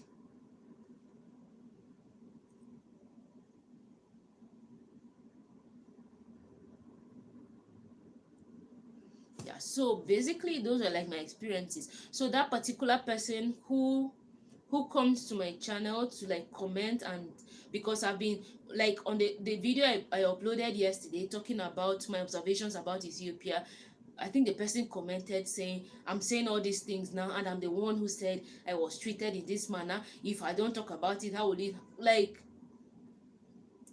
the fact that I experienced it doesn't change the fact that those observations I made about Ethiopia and Ethiopians are true.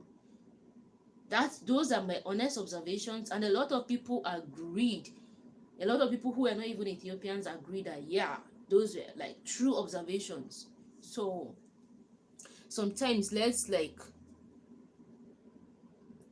press the brakes more before we drop some comments. Okay, I love you guys so much. Let me look at Africa for you. We like profiling our own sometimes for no reason. Exactly. And then you see like foreigners, non-Africans having free entry and exit.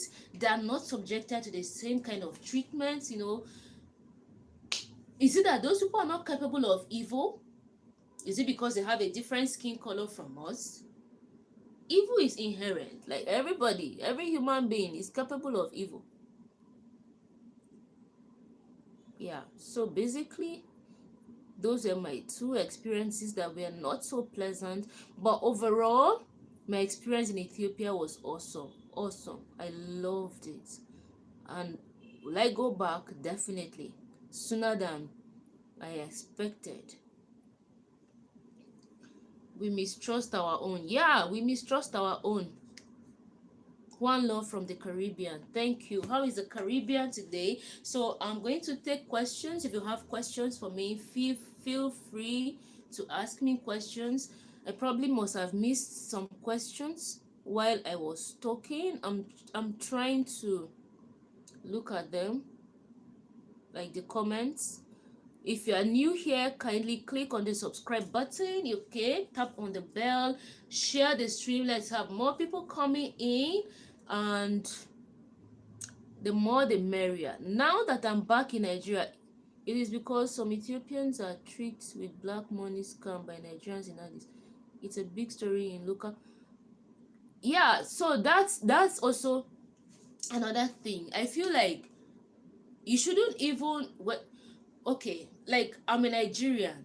There are certain things you tell me that sound even too good to be true. I trust people, but one thing I do is I don't just trust people 100% by default. Like, you need to earn my trust.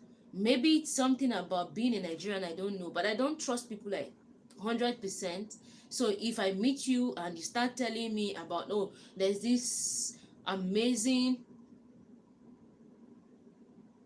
like, there's this amazing money making scheme, if I put certain amount I'm going to get this certain percentage return and all, I don't need to do anything, just put the money there, the money will work. When you start saying that, number one, I don't even believe you. I will not put my money there, so there are certain stories that when people tell you, you don't even have to listen. If you even have to listen, then you should think twice about it. Like, think twice. This sounds too good to be true. If this is so good and it's so lucrative, it's so profitable, why are you sharing it with me? Don't you want to make the money all by yourself? Those are the questions you would ask. How is that you love me so much, you want me to make such money? Don't you want to make the money? Personally, those are the questions I ask. Those are the questions that me personally I ask. I will not put my money there. you know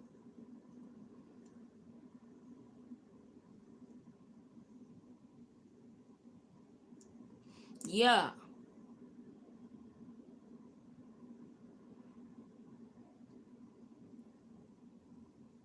Yes, says I have a point. Exactly. So that should be the case. When someone tells you a story that sounds so good, so lucrative, ask questions. Ask questions. Why is this person telling me this thing?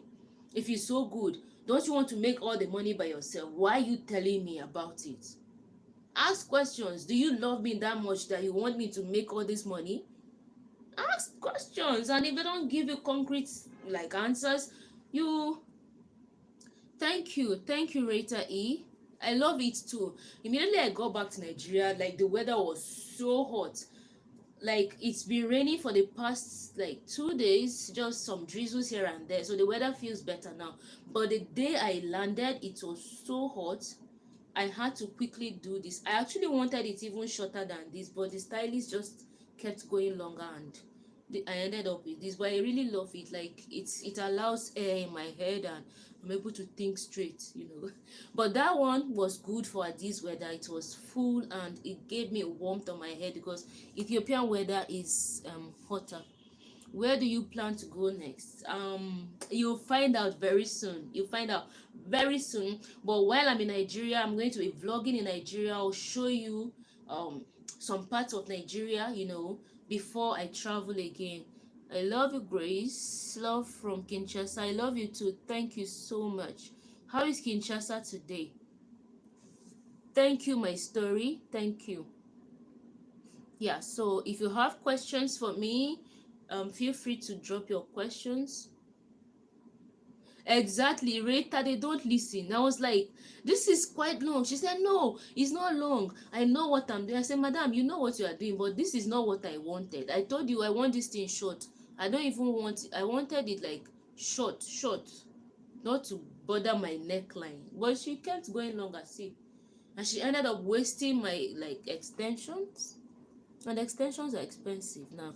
I think you like Morocco bath. You are glowing very well. Yes, Morocco bath was awesome, awesome. When next I'm in Ethiopia, I will do it again. I love it. Like, I love it so much. You see my skin looks good. But it's not just only Morocco bath. I've always had I've been blessed with a good skin. Like you see my face, no pimples. I don't have pimples right from my adolescent days till now. No pimples, just like this, always like this. Yeah. When are you coming? When are you coming to Abeokuta to witness the drop? When is it? I'm actually planning on going to Abeokuta on Wednesday. Ke, please let me know. I'm planning on going to Abeokuta this. Today is Saturday. I plan on going to Abeokuta on Monday. So tell me, when is the best time to come? I really want to go to Abeokuta. So tell me. Thank you for, you see, when I plan, the universe has a way of aligning my plans for me. This question you are asking is just timely. So tell me, when is the best time to come? Did you face the same way as the airport station, I mean in Ethiopia? Did you face the same way as the airport? African boy Solomon, please, can you ask your question again? I don't understand what you mean.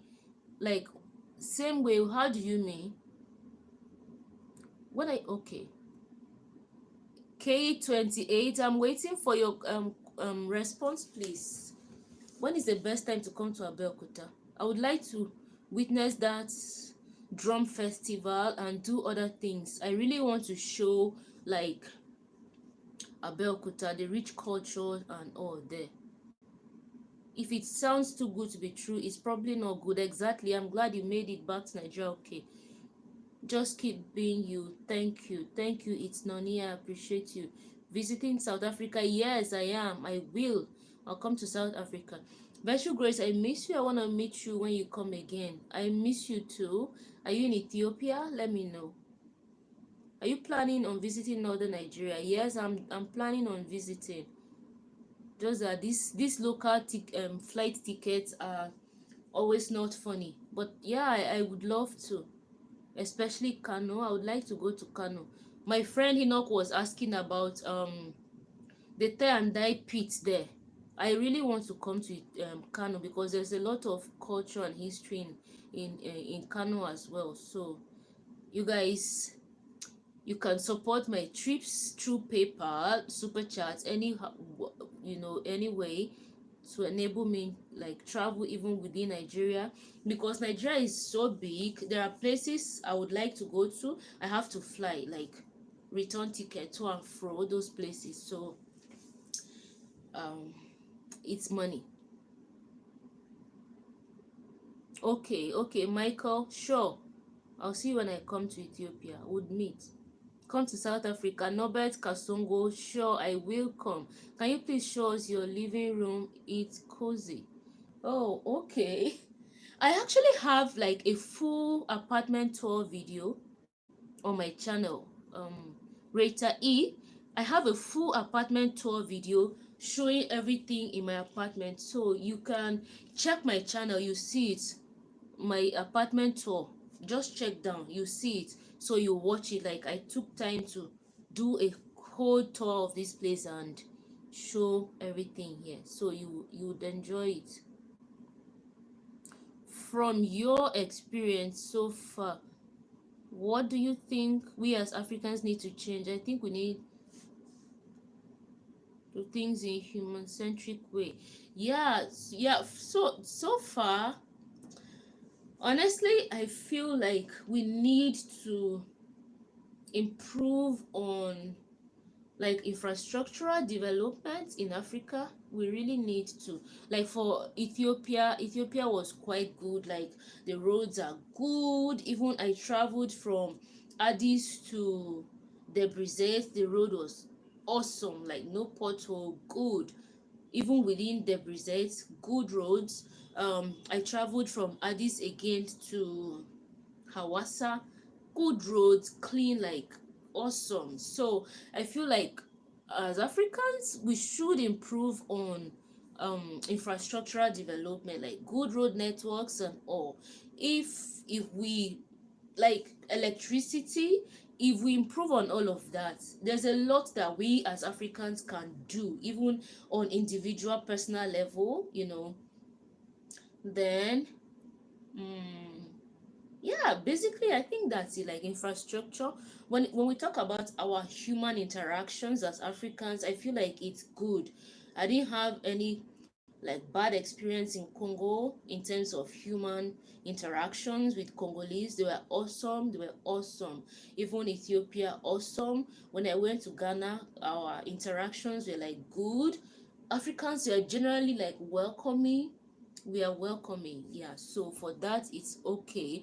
It's just some different like cultural variations, and that's okay because Africa is not a homogeneous, continent. We are hugely diverse, and that's our beauty and our strength. So when we just go, we learn to adapt to the different cultural expressions, cultural differences, and it's beautiful. Learn and move on. So basically, infrastructural development. You said you face challenge with a police officer and as others. How about inside no, inside Ethiopia I did not. No, I did not. In Ethiopia, inside Ethiopia I did not. What did you like in Congo? What did I like in Congo? I love the people. I loved Congolese. They are amazing people. They are awesome. Like I said, Congolese are awesome. They're also welcoming. They are nice. The only challenge I had, like I said earlier, was the language barrier. You know, and I feel like the language barrier kind of impacted negatively the way I was able to interact with Congolese. Like you see in Ethiopia, I was able to interact with a lot of Ethiopians, connect with them, but in Congo, it was limited because I couldn't speak French, I couldn't speak much of Lingala, so I feel like that was just my challenge there. And then another thing I feel like I didn't really like about Congo was like um the internet. Yeah, I think I mentioned it earlier because I spent a lot of money on internet. What? $7 for 7 gig. Sometimes I spent like $14 in a day on data. So yeah. Ah, okay. Drum festival will be next year April. Oh, I missed it. That means I was in Ethiopia when they had it. Okay, I'll still go. So what other things can I do in Abeokuta? Kai E?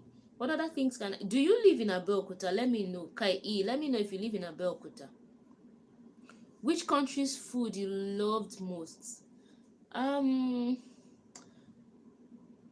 I loved, you see, I would say Ethiopian food. I love Ethiopian food because there was a lot of variety that I could choose, and I eventually fell in love with full. And full is like beans, but it's cooked a certain way that is Ethiopian. So I gravitated towards it. I loved it. Like that was like my go-to meal, like breakfast. And yeah, full is eating like mostly as breakfast. So I gravitated towards it. Sometimes I had it as brunch as well. So yeah, I would say Ethiopia. Congolese food is also good. I like Congolese, they have like cassava leaf soup. They have poulet mayo. Poulet mayo is basically like chicken and mayonnaise. Chicken and mayonnaise. They have fish. They have rice. Yeah.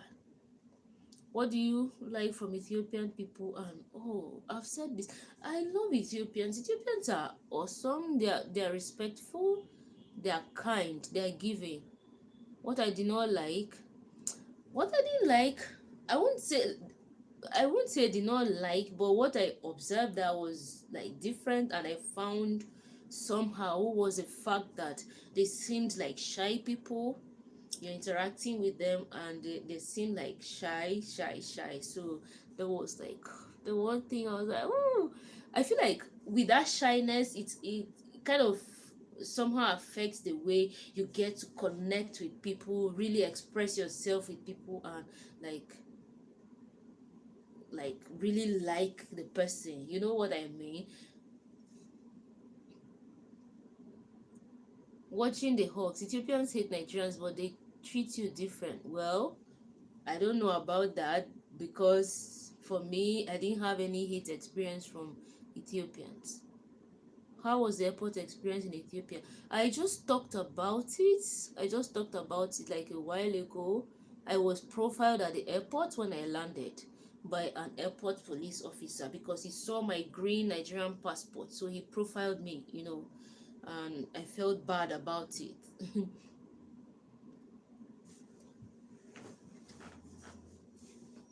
Yeah, Rita E says they are very reserved. Yeah, you are reserved. That's good.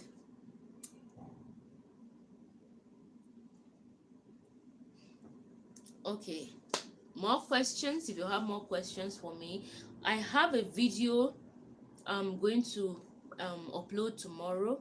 A disciplinary action should be taken against a police officer. Yeah, it should. I have a video I'm going to upload tomorrow. Tomorrow is Sunday. No, I'll upload it on Monday. I should give you guys time to watch the one I uploaded yesterday and today. So if you've not watched the one I uploaded yesterday, you should watch and share the video.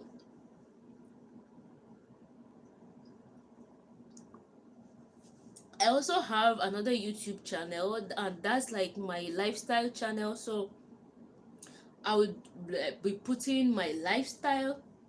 The channel is called Virtue Grace. So if you subscribe there, just type being virtue grace. I'm going to drop the link in the description box down below as well. If you click on it, you're going to see me just living my life. Like if I when I'm back home in Nigeria, that's where like I'll be uploading like the lifestyle related content about being me. Things that I would not upload here, you'll find there. Like I can goof around there, be entertaining, be crazy, be grace and all. Yeah, so you find it there. You should subscribe. You don't want to miss that. Like when you when I'm cooking, when I'm doing my laundry, when I'm just living, like just being me, that's when you get to connect with me like on a personal level. Virtual grace, I'll be there with you. So you should click and subscribe to that channel. Okay, here this channel is dedicated to like travels and sharing stuff about Africa when I travel across Africa. The other one will be more of being me, just living lifestyle and all.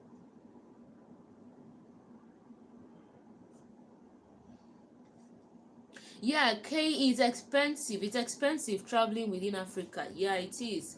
It's expensive. Like even within West Africa, it's hello from the Bahamas. Thank you, SKN242. Thank you. How is the Bahamas? You're welcome. Plus and minus Nigerian food and Ethiopian food. What's the similarities? We have similarities. We both eat rice. We both eat beans. We both eat chicken. We both eat meat. Greetings from Pittsburgh, Pennsylvania. You're welcome, Ras Progress. You're welcome. How is Pennsylvania today? Yeah, so those are like the similarities. Other than that, injera is not typical to Nigeria. Coffee is not typical to Nigeria. And doro what to say is chicken, but I don't know how it is prepared. You have touch. In my language, you have tashi. tashi, but it's not made from honey, so it's not like the same. The names sound similar, but it's like two different drinks, but they are both locally brewed, you know. Do you learn the country's history or not? I mean, every country, yeah, I do learn. I learn, like, even before I go to the country, I like try to read up some things about the country, some bit of history, just to have like a background, you know, before I go. Heavenly Beautifully Black, I love you too. I love you. Welcome. How are you doing? So guys, don't forget, subscribe to Being Virtue Grace. I'm going to link it in the description box. I'm going to link the channel in the description box so you see. Subscribe there. Queen Virtue, wish you good health. Thank you. Watching the Hawks, thank you. I wish you good health too. Thank you. Yeah, so basically that's it. Stay tuned here on this channel as well. I'm going to be bringing you videos from Nigeria. A lot of you have been saying, oh, show us Nigeria, we want to connect with your people as well. You are going to be seeing that as well from here for the time I'm in Nigeria before I travel again. I thank you all so much. You all have been awesome, amazing. Maybe I should dance a little.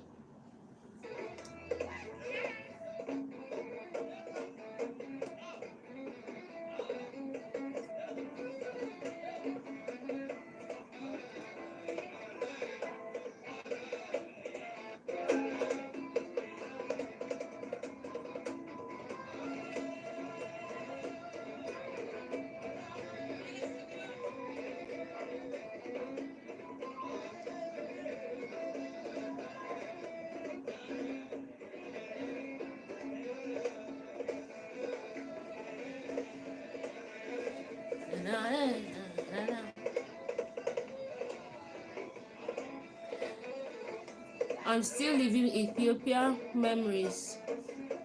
Greetings from New York. Wish you well. Thank you, Tony Bayo. Thank you. Wish you well too.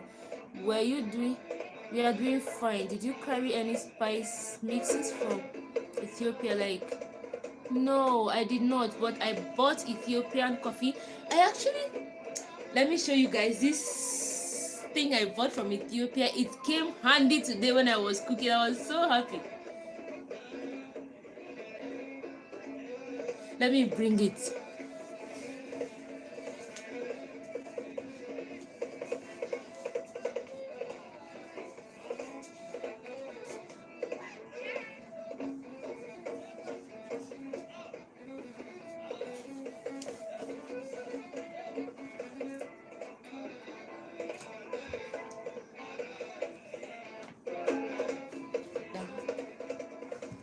This, you guys remember, did you watch my Shiromeda video? If you watched my Shiromeda video, you know, you remember this thing. I bought it at Shiromeda market. It came in handy today when I was cooking. When I upload a video, you guys are going to see it. I was like, wow, you see, I'm so happy I bought it. I wish I bought like 2 or 3, but I didn't have enough money that particular day, so I bought only 1. But it came in so handy today. I was so happy. I was cooking, so I needed something to put like my vegetables inside. It was just perfect. Like, I just put my vegetables inside and I was so happy.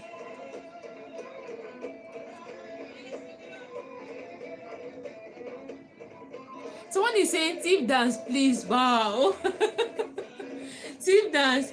That one is, tip dance takes a lot of energy from. And right now, I feel like I'm too fat. I can't really move. So, did any countries you visited lately ask you for COVID? No, they did not. What are traditional Nigerian dances like? I will soon show you. Don't worry. You guys just stay tuned. You see. Let's party. Yeah, let's party. Yeah, Steven, I will. I have something similar, but it has a cover and I use it as a food warmer. Yeah, You know, I couldn't buy much because I was scared of maybe being charged excess luggage and like carrying it. So this was like, this one I felt like it was quite handy, portable. So you see how Ethiopians like cover it on the head. Oh, it actually passes as a fashion piece too.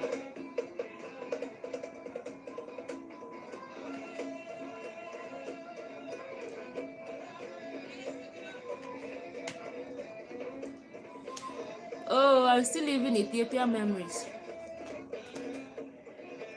The shoulder dance is similar to the Agaza dance of Ghana and Togo. Okay. Wow. You can buy couriers and use DHL to mail to yourself. Yeah. You see, the problem is, I'm coming, let me show you.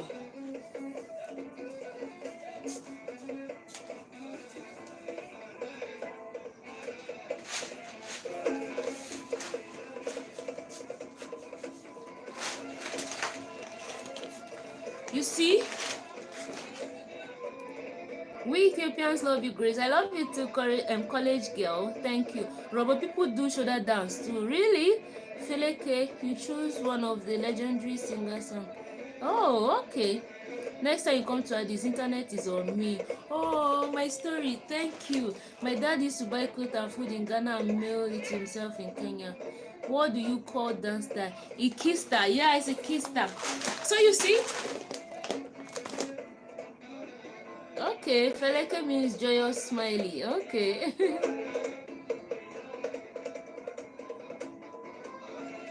There you.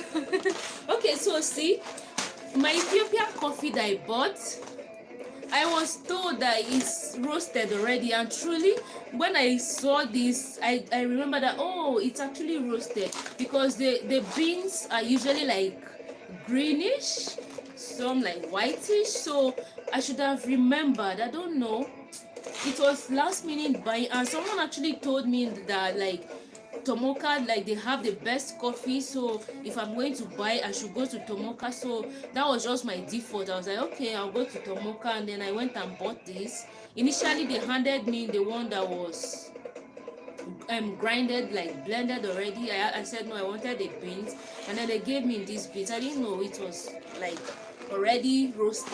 So now I don't even know how I'm going to get the coffee beans that is not roasted from Ethiopia.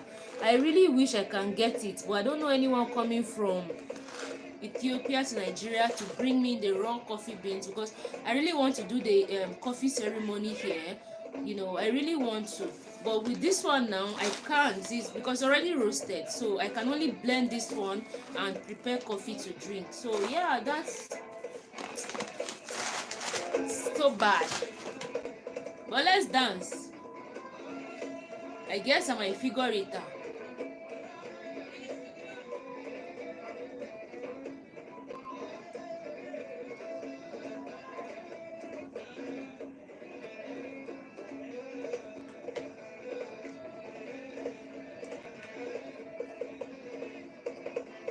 That's when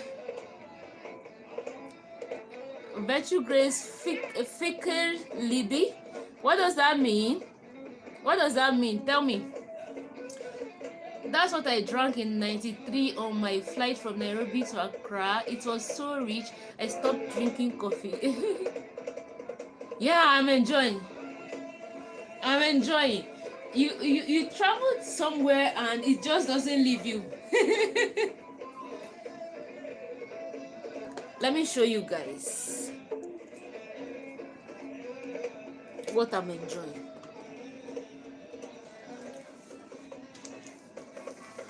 Can you see? This is what I'm playing. One of the nights at Fendika.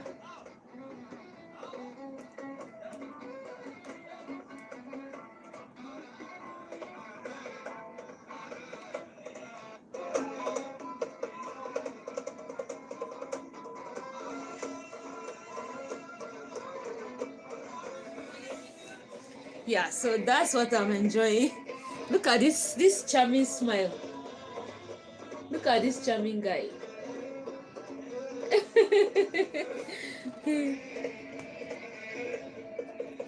So yeah, we are still living Ethiopian memories here.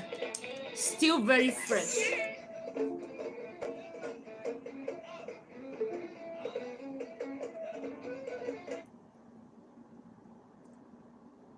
Grace, can we call you on here?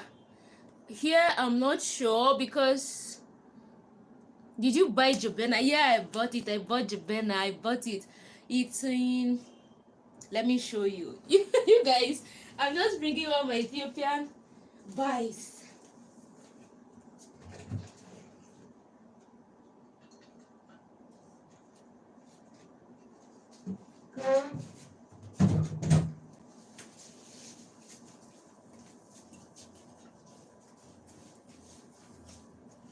This is my Jabena.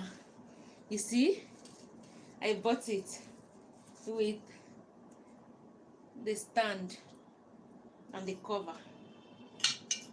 I was really preparing to do like coffee ceremony. That was why I bought it. I didn't know it was roasted already. When I found out, I felt so bad. Now I don't know how to get the coffee beans because we don't have coffee beans in Nigeria. You know, like I said. Check out the music of Teddy Afro. He's also Ethiopian. Yeah, I would. What happened to your bank card and how did the story end? So what happened with my thank you, this person, you're a good listener. Yeah, so with my bank card, I wasn't able to use it in Ethiopia. I sent an email to my bank, and clearly our cards are like there's been as at then there was a directive from the Central Bank of Nigeria, some policy regulations, so international transactions were being limited on, you know, our bank cards and all. That's why I couldn't use my bank in Ethiopia, but eventually I was able to use PayPal, like send to PayPal, and then I was able to sort myself out throughout my stay in Ethiopia. So basically that's how the story ended. I couldn't withdraw, but I was able to send to PayPal and all. I like your smile. Thank you. Sekesta.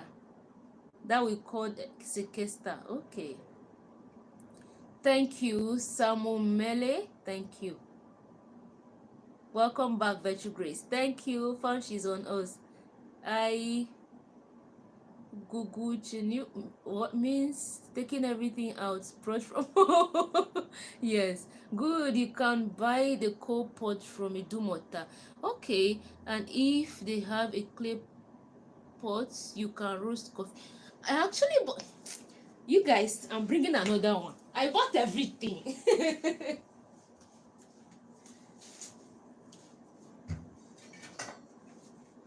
I told you. I told you guys I was ready. Like I was ready for this coffee ceremony. Can you see? I bought this clay pot, like this clay frying pan for roasting my coffee. Can you see? I was just going to put my coffee in here and roast it. You see? I'll go to Idumota. I'll check what for that stove, that coal pot. I'll check it in Idumota. Yes, this person is new to my channel. 883 the love. Yeah, I just came back from Ethiopia, so click on the subscribe button. Okay, subscribe to my channel. You see all my adventures in Ethiopia. If you are new, remember to click on the subscribe button, tap on the bell, and definitely share my videos. If you are in WhatsApp groups, share. If you have groups on Facebook that you are in, you can share them on your WhatsApp status. That's how you can help my channel to grow as well. You know, we need to hit 50,000 subscribers. Like, I have been on 47,000. I've been on 40,000 for so long. We just need to get to 50,000, and you guys can help me. You can help me achieve that dream. I really do want to get to 50,000 by the second week of this month, and it's possible if every one of you share my videos on your social media platforms. We can achieve that goal together.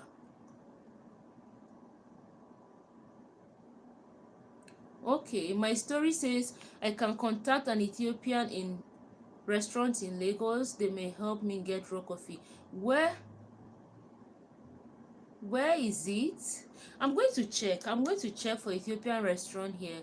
I might get there to buy as well.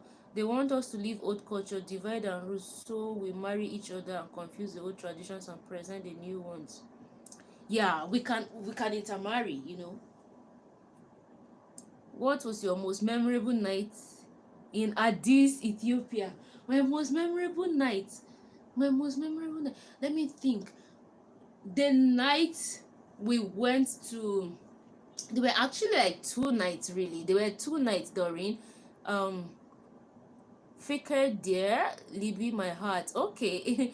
The first was the night I went to Yod Abyssinia, and it was like, you know, Yod Abyssinia is also an Ethiopian cultural restaurant. That was my first night experiencing Ethiopian cultural dance. You know, the setting, you know, the restaurant was just, is once you enter inside you see Ethiopia culture, the ceilings, the seats, the ambience, everything Ethiopia. It was so beautiful. We danced that night. We danced in my Habesha dress. I got on stage, we were just dancing, and you know, these white people came on stage and joined, and they were all dancing as well. Other Ethiopians came on stage, joined, and we're just dancing. I felt so good. I felt so happy. Like, I got on the stage and all these people were just coming to join and dance. We all danced, we had fun. I drank touch that night. It was just so awesome. That was one of my memorable nights. Then the next one was the night we went to Fendika.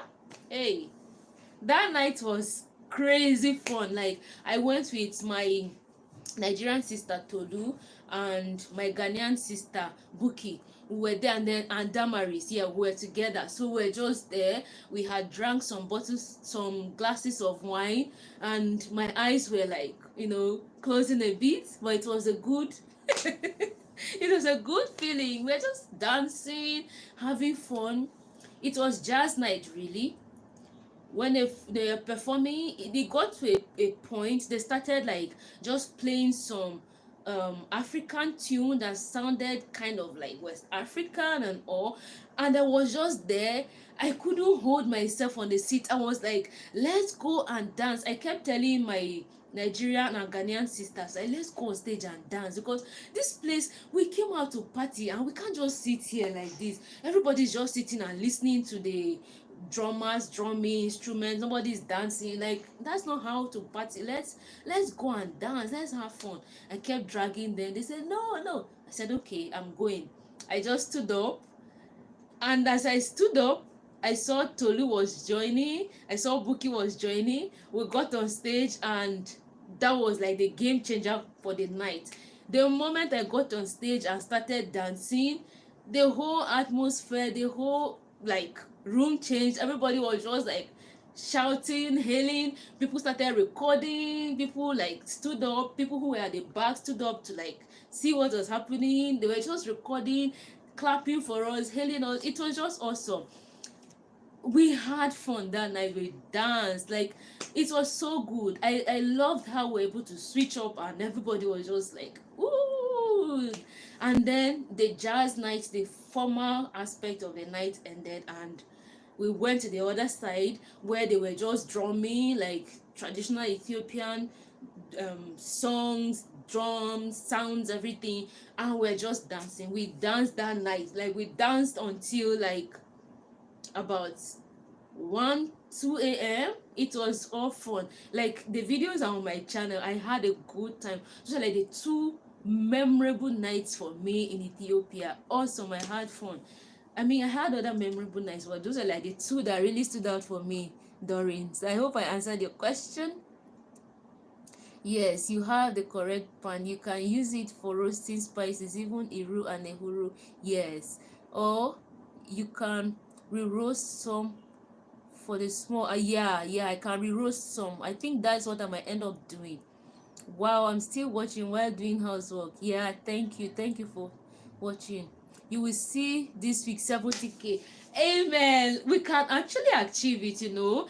Yeah, so we can. So share it on all the social media platforms that you belong to, your groups. You know, you have Ethiopian community, you have Nigerian community, you have South African community, or you know, all those groups that you belong to. Just share them on those groups, on your WhatsApp status, on your Facebook. You can tweet it on your Twitter, you know, everywhere. And the more you put it out there, the more people are going to see and discover my channel. Like, I'm seeing some new people coming in here, and before we know it, we can actually get to 70K this month. You know, we can. Those in the Caribbean, share everywhere. Beautiful Betty Grace, come to Barbados, one love. Yeah, I will come next time. Bring new opportunities for us, new generations. Okay, I will. Touch the religious or social topics and watch your subscription surge. It happened to go black.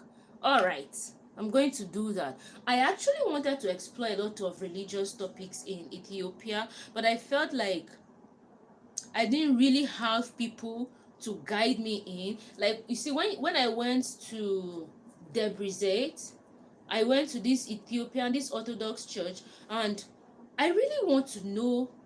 Those are the reasons I travel. I want to know. I want to know a lot about cultures, religion, and all. But when there's you don't have someone to really interpret to you and tell you those things, it's just limiting.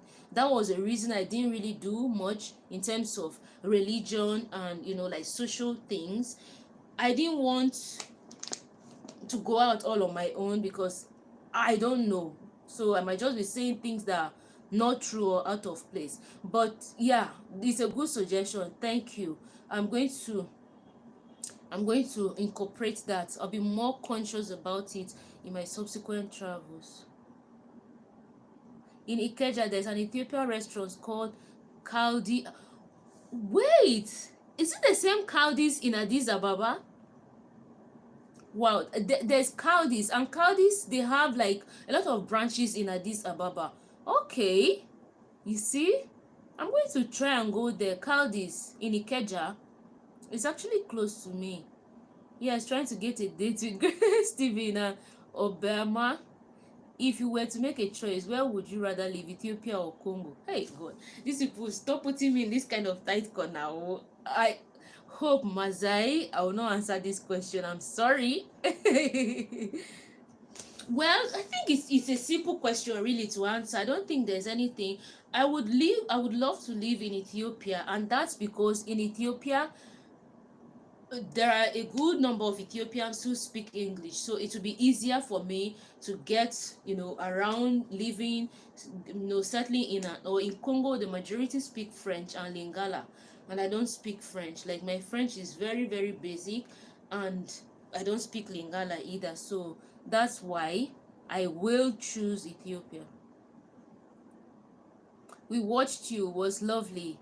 Letting go. Thank you, Rita. Thank you. I appreciate you. I used to listen you without commenting. I like your hairstyle and the way you report about serious actualities happening in Africa. Thank you. Thank you. So you should subscribe now. 83 the love. You should subscribe, okay? Join my Vet Loves family. It's a family of love. We just have fun. We are always joyous, smiley people. All the positivity and the good things happen here. Yeah, bad and good as well. Yeah.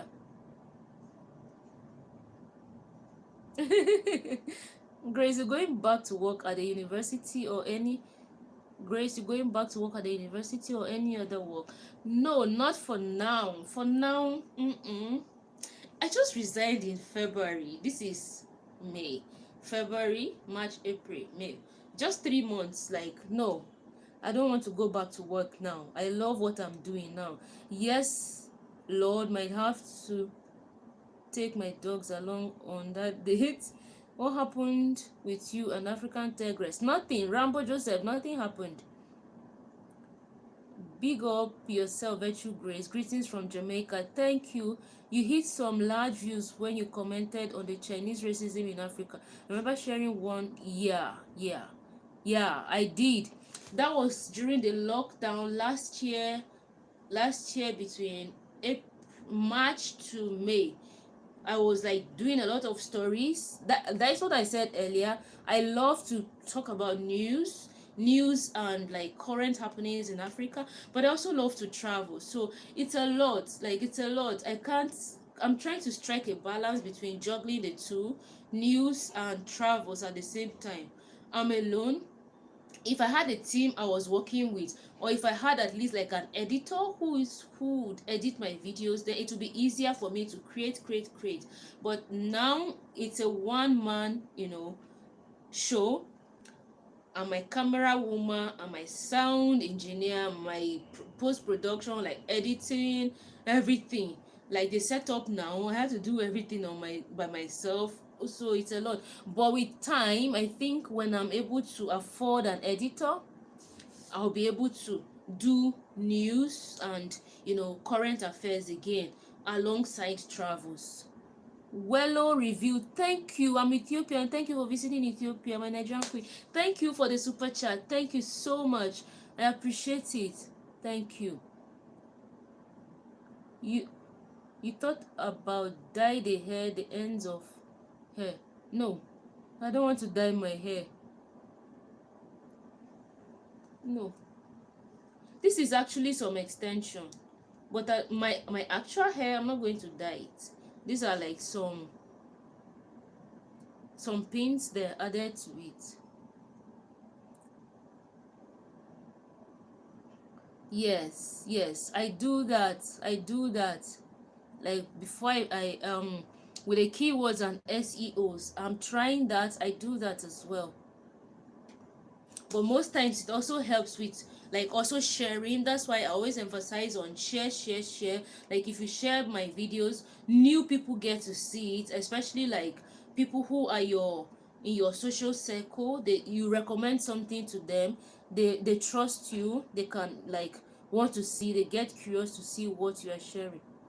Here in South Africa, they call Ethiopia is overseas country, not inside Africa. I see. Ethiopia is in Africa, really. Grace love to eat. It's going to cost a lot to do. Hey!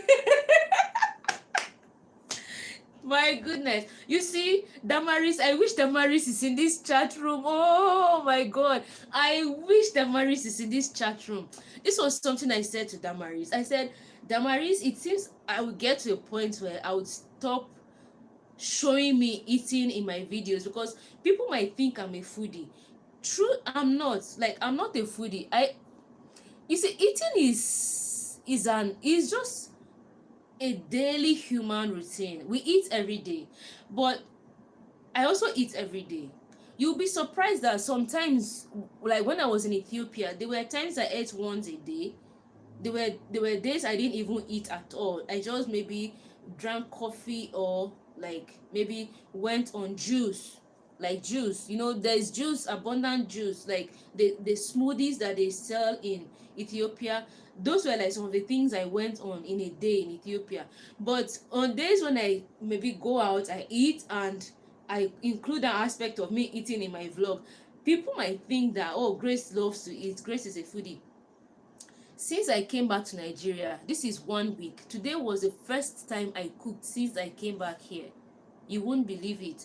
All I've been doing, I've been like eating more of fruits. I bought fruits. That's like what I've been eating mostly. Then, okay, day before yesterday, I prepared noodles. So you see, it's not like I love to eat. So it's not expensive. It won't cost you a lot to take me on a date. It won't. You'll be surprised I'll go to a date and I will not even order for food. I might just order for some drinks. So Steven, don't say that. You just broke my heart. Good evening, Sherry Shazala. Good evening, welcome. Your hair is beautiful. Thank you. Nadum Charles, what happened to you and African Tigress? We not see you now together again. What happened? Nothing happened. We see, the thing is, African Tigress and I actually stayed in the same hostel, in the same room. Like, we were sleeping in the same room when we were in Ethiopia, so nothing happened. Next time, use StreamYard so we can call in. Yes, I actually use StreamYard. I don't know why today my hotspot has refused to connect to my computer. I don't know what is the matter. I decided to use my phone. I could have actually used StreamYard on my phone. I could have used StreamYard on my phone. Yeah, next time I'll try to sort it out. Probably just buy MTN. Nigerians, is there anybody who uses MTN Wi-Fi in their houses? How is it like? I'm thinking of getting an like MTN Wi-Fi in this house. I need someone who has probably used it to like give me a review if it's good enough.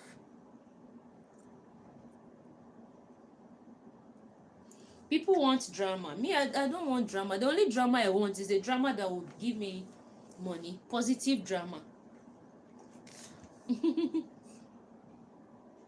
Are you single, and do Nigerian women like Ethiopian men? Hey, yes, I'm single. Do Nigerian women like Ethiopian men? I don't know. You know, Nigeria is in West Africa.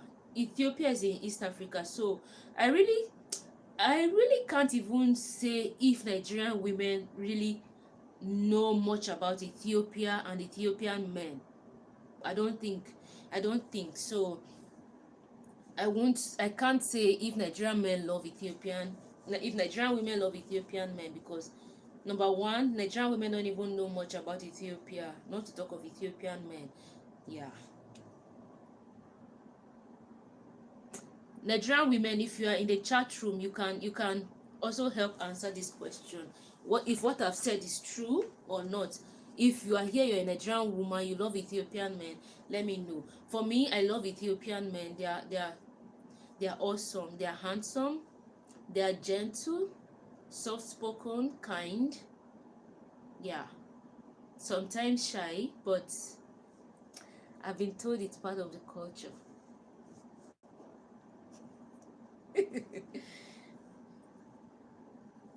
Yeah, so if you have more questions, you can feel free to ask me. Like, it's been a long time since I did a live stream, so I feel like it's important for us to connect as much as possible today before I get to doing stuff in Nigeria. Come to Barbados, we love you here. But I'm coming, Steven. Definitely, I'm coming. Well, I need to come to Nigeria. Wallow review, you should. You're going to love it here. I had a very crazy, funny experience with a ride driver in Ethiopia, but I won't say it. Let's just leave it at that. Yeah.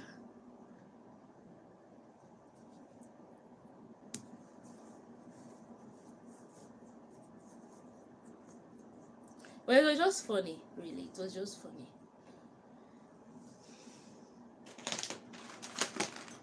I have to get my Ethiopian stuff together. So remember to subscribe to, yes, the crazy guy. Wallow review. Which guy? You don't even know him. You don't know him. What's the next country you plan on to visit? It's a surprise. I want to surprise you guys. You just see me in the country, you're like, oh, Grace, is that where you are? Don't you think it's more interesting that way? I'm going to surprise you guys, okay? Just stay tuned, keep your fingers crossed. Yes, the one. No, it's not even that one, Wallow review. That one is another entire story. Like, that one is just a crazy human being.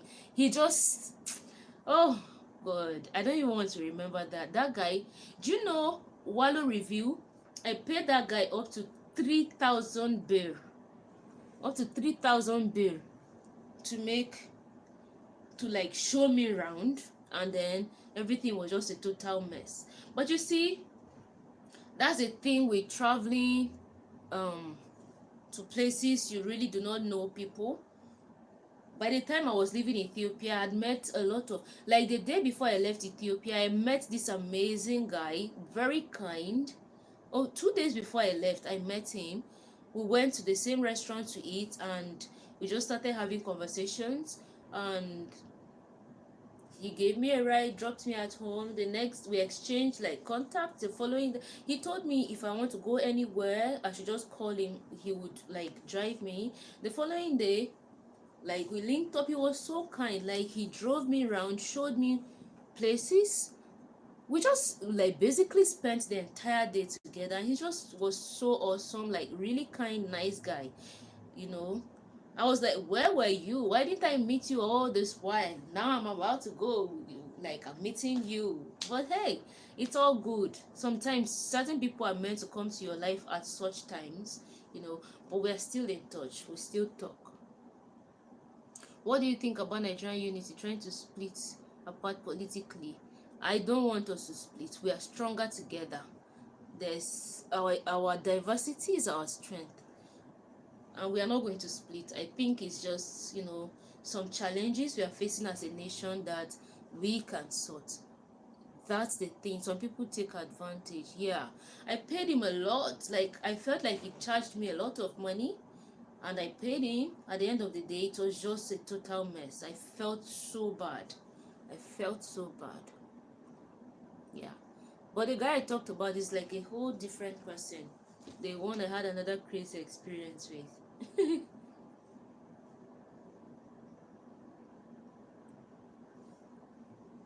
Well review. Thank you. Thank you. Thank you. I'm a Segenalo. I'm a Segenalo.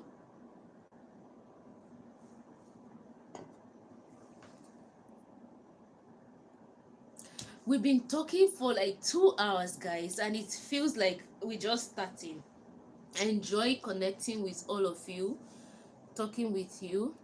I promise you, by the next live stream, I'm going to use StreamYard so that I can drop links for you to come live and join me having conversations so we can connect better. So how is life in Nigeria? Life in Nigeria is awesome. It's good, you know. It's good. I live in Lagos, so I always like to be honest. In Lagos, it gets like crazy sometimes, you know, with traffic.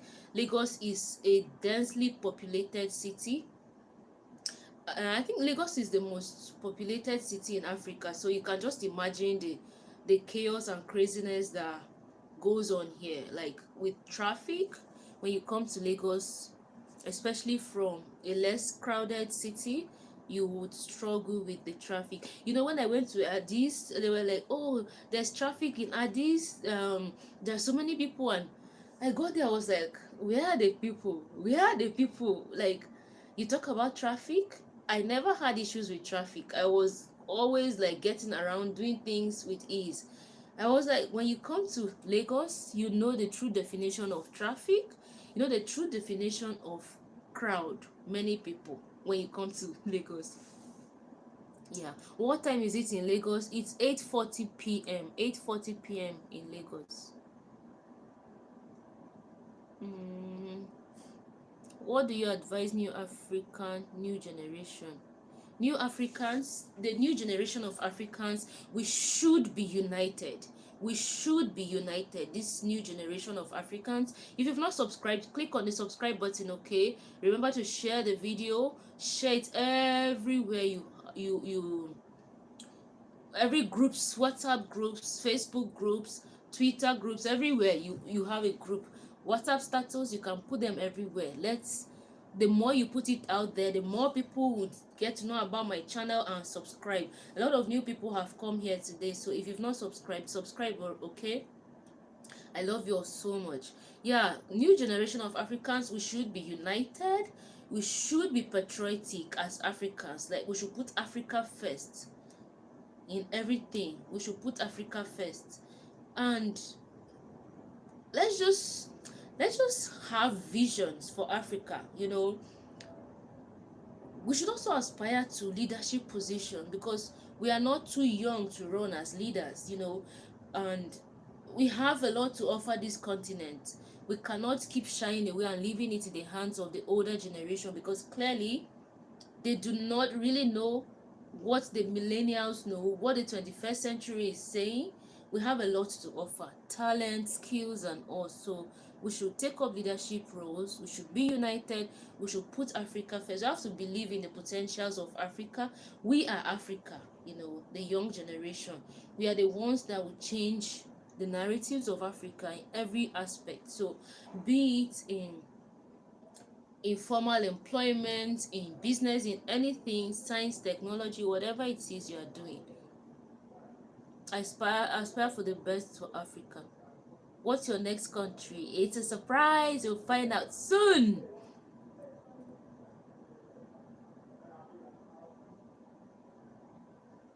Yeah, Duro Soto. We are going to plan that.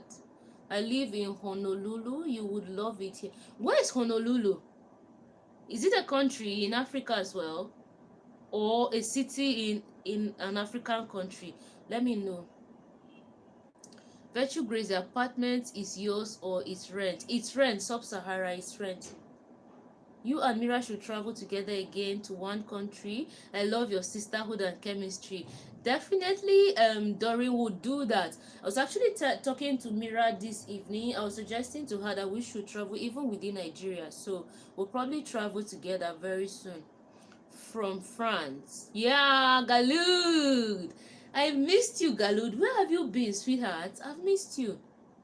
Hinok.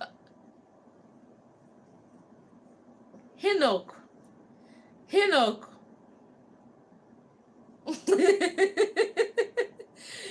has been steady typing my language here. I don't know who is teaching you. You need to tell me. Anyway, when I finish this live stream, we will talk. You tell me where you are learning this thing from. Agboka water in your pub. That's like a proverb in my language, and he's not learning just a basic, so he's like speaking proverbs. So Enoch, you have to tell me where you are learning it from. Agboka water nyaipa. How will I explain it? Agbo is water yam, like water yam, not the other yam, the other species of yam, water yam, and basically it grows. Benue people were farmers. My people, Tiv people, were predominantly farmers. We are agrarian in nature. So it's like we plant yams a lot. So when you plant yam, especially the water yam, when it grows in the ground, we make heaps. We make heaps to plant. So when you plant it and it grows, it gets to a point where the heap starts to like have cracks on it because of the yam trying to grow to take up more space. So it has become like a saying in a proverb in our language that boka water nyapa. So sometimes it's like when situations happen, you are going to see the consequences, like something like that loosely. That's what it loosely means. Agboka water nyapa. Like when situations happen, you see like the consequences. Yes, United Africa is strong, but our enemies try to divide us from outside. That's why we, the young generation that know better, we should not let it happen. Okay, Honolulu is in Hawaii, USA. Okay, love your skin. What do you use? Thank you. What do I use? It's not like I have anything really that I use. I use a moisturizer. I use medicated soap. My body is allergic to like ordinary soaps, like toilet soaps or all these bath gels. My body is allergic to, so I use medicated soap. Sometimes I use like light boy soap. I use Dettol, anything. I don't have really anything really to like say this is what I use. Virtue Grace, Grand Rising. Thank you, welcome. You have to teach us slang of Nigeria. Grace Melo. Oh, mess up, my love. Welcome. Mess up, work. Mess up, this is for you. Welcome, my love. I'm giving you a hug. Welcome. How many languages do you speak, Grace? I speak English. What did I call English first? I speak Tiv, which is my main language. I speak English. I speak a bit of Hausa, a bit of Igbo, and a tiny bit of French. Tiny bit, like basic. The yam is swelling a bit. Big up to Benny. What editing software do you use for your video? I use Filmora 9, Wondershare Filmora 9. Yeah. Mess up, my love. Yes, Velo review, natural gloomy. My lovely Grace, you know how much I'm happy to see you. Yeah, I'm happy to see you too. Thank you for coming. Where have you been? I've been up for so long. I didn't see you. Welcome.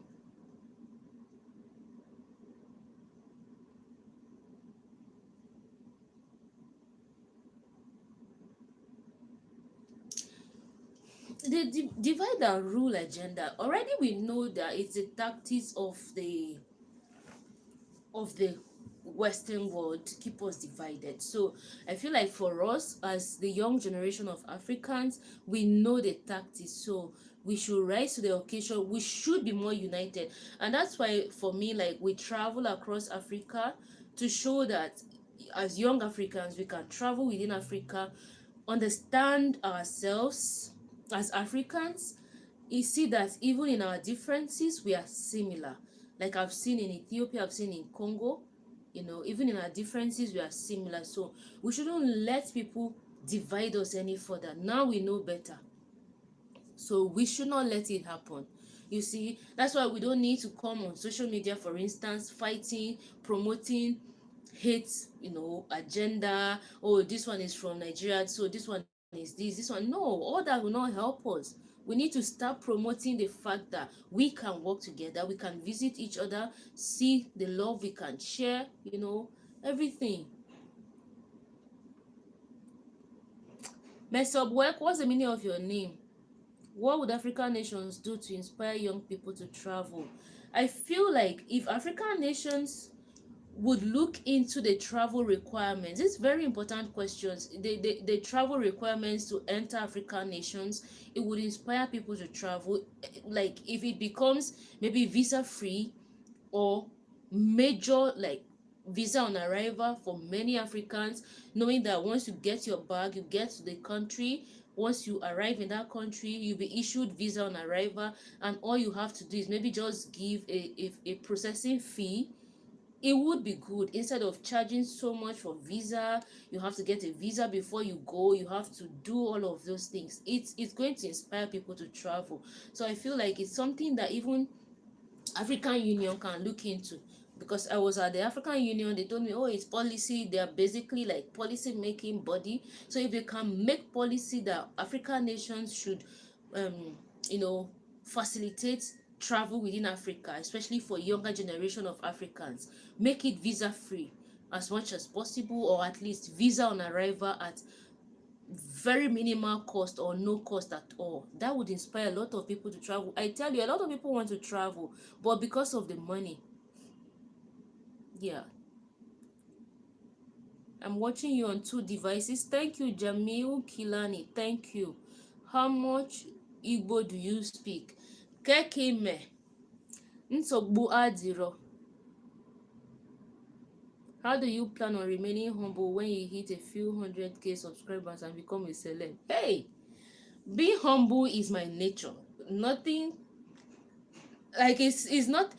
See, I don't even see anything special in numbers. Yeah, it helps, it does help, but I don't see how that would impact my relationship with people. I mean, I'm on this journey, and every other thing coming is an addition to it. So that wouldn't even be it. This is who I am, this is my nature.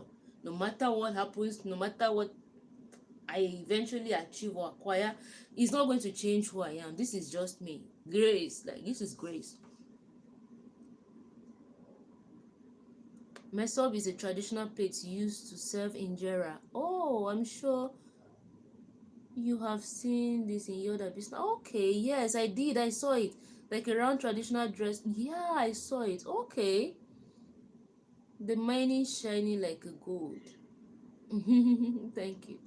Have you ever been victimized or stigmatized because of Nigerian passport? Yes, I just talked about it on this stream.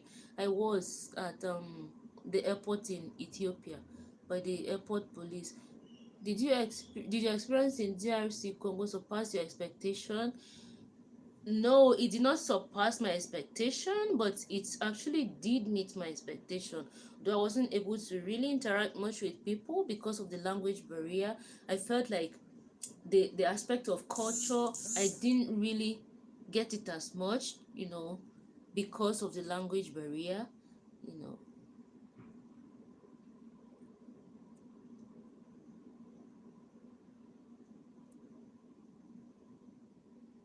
Yeah, Enoch, that's true. You're going to tell me who is teaching you all this. Trust me, you tell me. What's your opinion about the fact the borders between Benin and Nigeria are they still closed? I thought the borders have been open. Joe Aite, I thought the borders have been open since.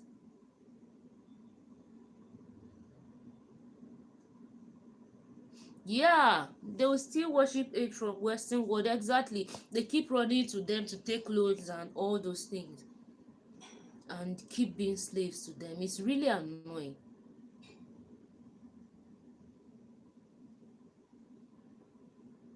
Chinese rocket is close to West Africa. Let's pray. Yeah. What rocket?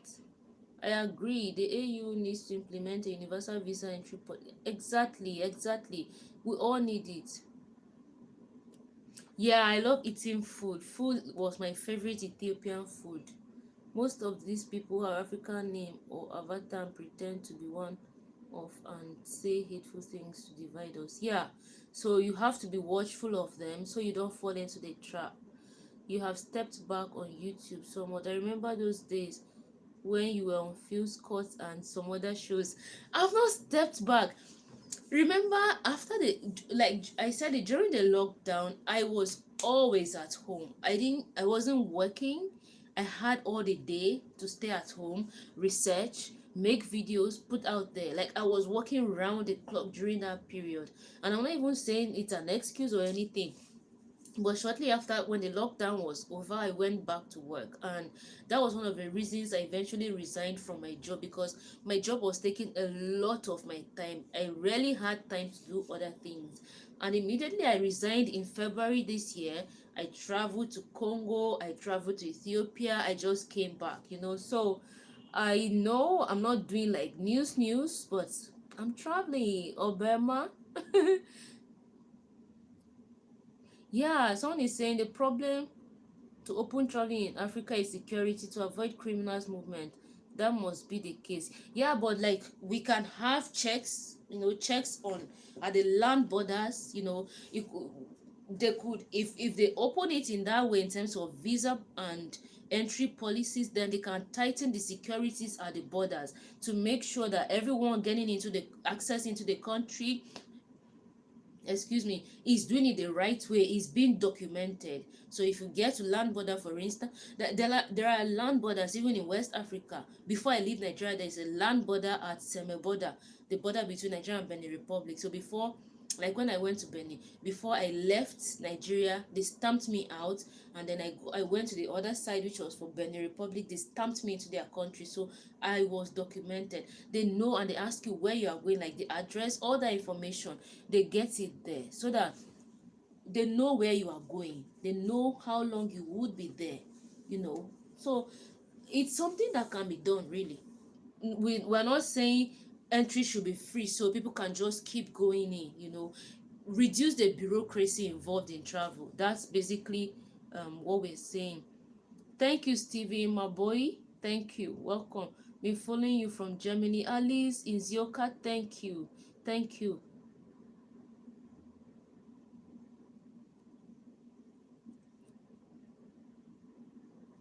Yeah, we need helmets, really. We do. I hate these masks, but we have to wear them. Thank you, Alice in Zioka. Thank you. Yeah, so my story, if you're thinking that you need to have in place a plan for yourself, okay, what you would be doing and how you'll be able to like manage your expenses, your resources and all of that. You have to put a plan. Don't just like wake up, because for me, I had a plan in place. I saved some money, put some buffers in place to be sure that um I'm relatively comfortable for a while, you know. So yeah.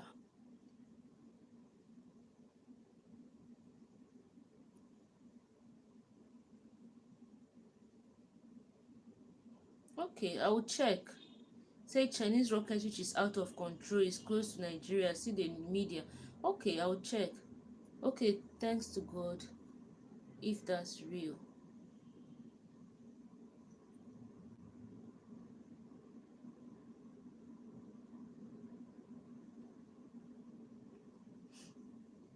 No, they are not. Obema, they are not. They are not. Okay, guys. We've been talking for so long, and this is almost 9 o'clock Nigerian time.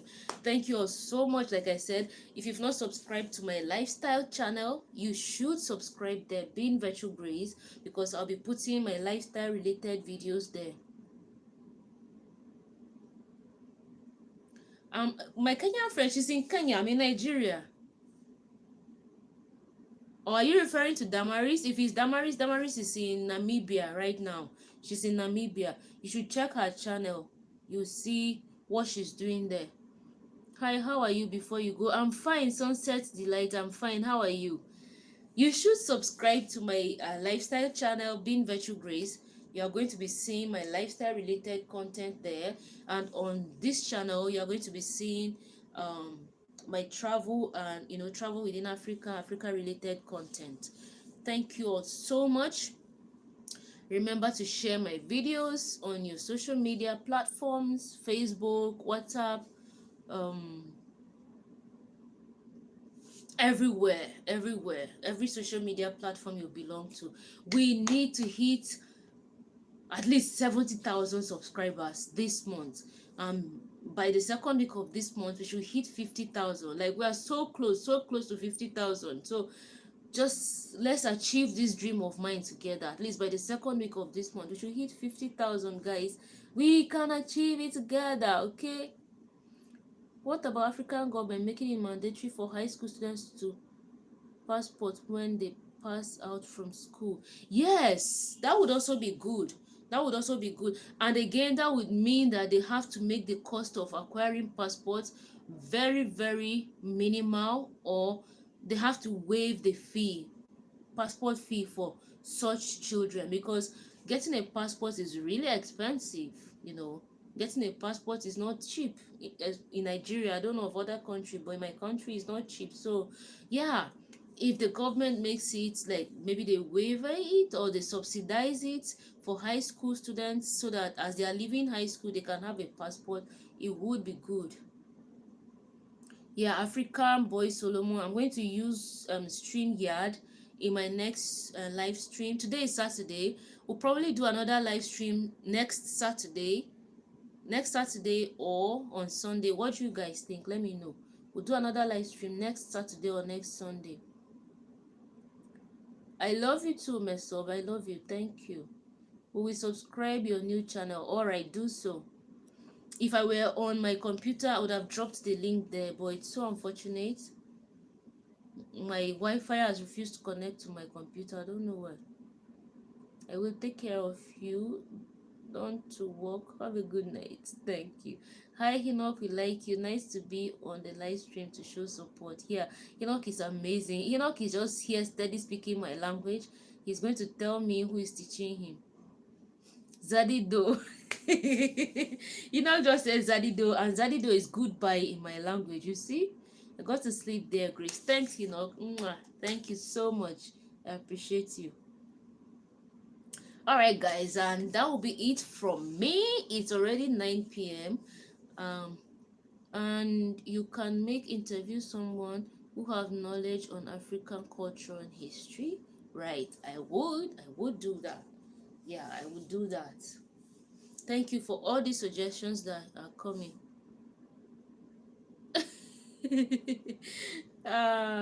Mesop, you don't have to worry about Enoch. Enoch is my friend. Enoch is my good friend. Yeah, so that's it, guys. I will see you in my next video. If you've not watched the video I uploaded yesterday, watch and share, and subscribe here, subscribe to Being Virtual Grace. Okay, I love you guys so much. Thank you for all the super chats. Dory says, what's up for tomorrow? Church online? Yeah, church online. Church online. You know, can mess up by here cracking me up. Yeah, tomorrow I'll let you guys. Would you guys want me to do another live stream tomorrow? Let me know if you want. What do you want us to talk about? Let me know if you want me to do a live stream tomorrow. Let me see. Yes, yes, yes. And what you want us to talk about, so that I can plan that.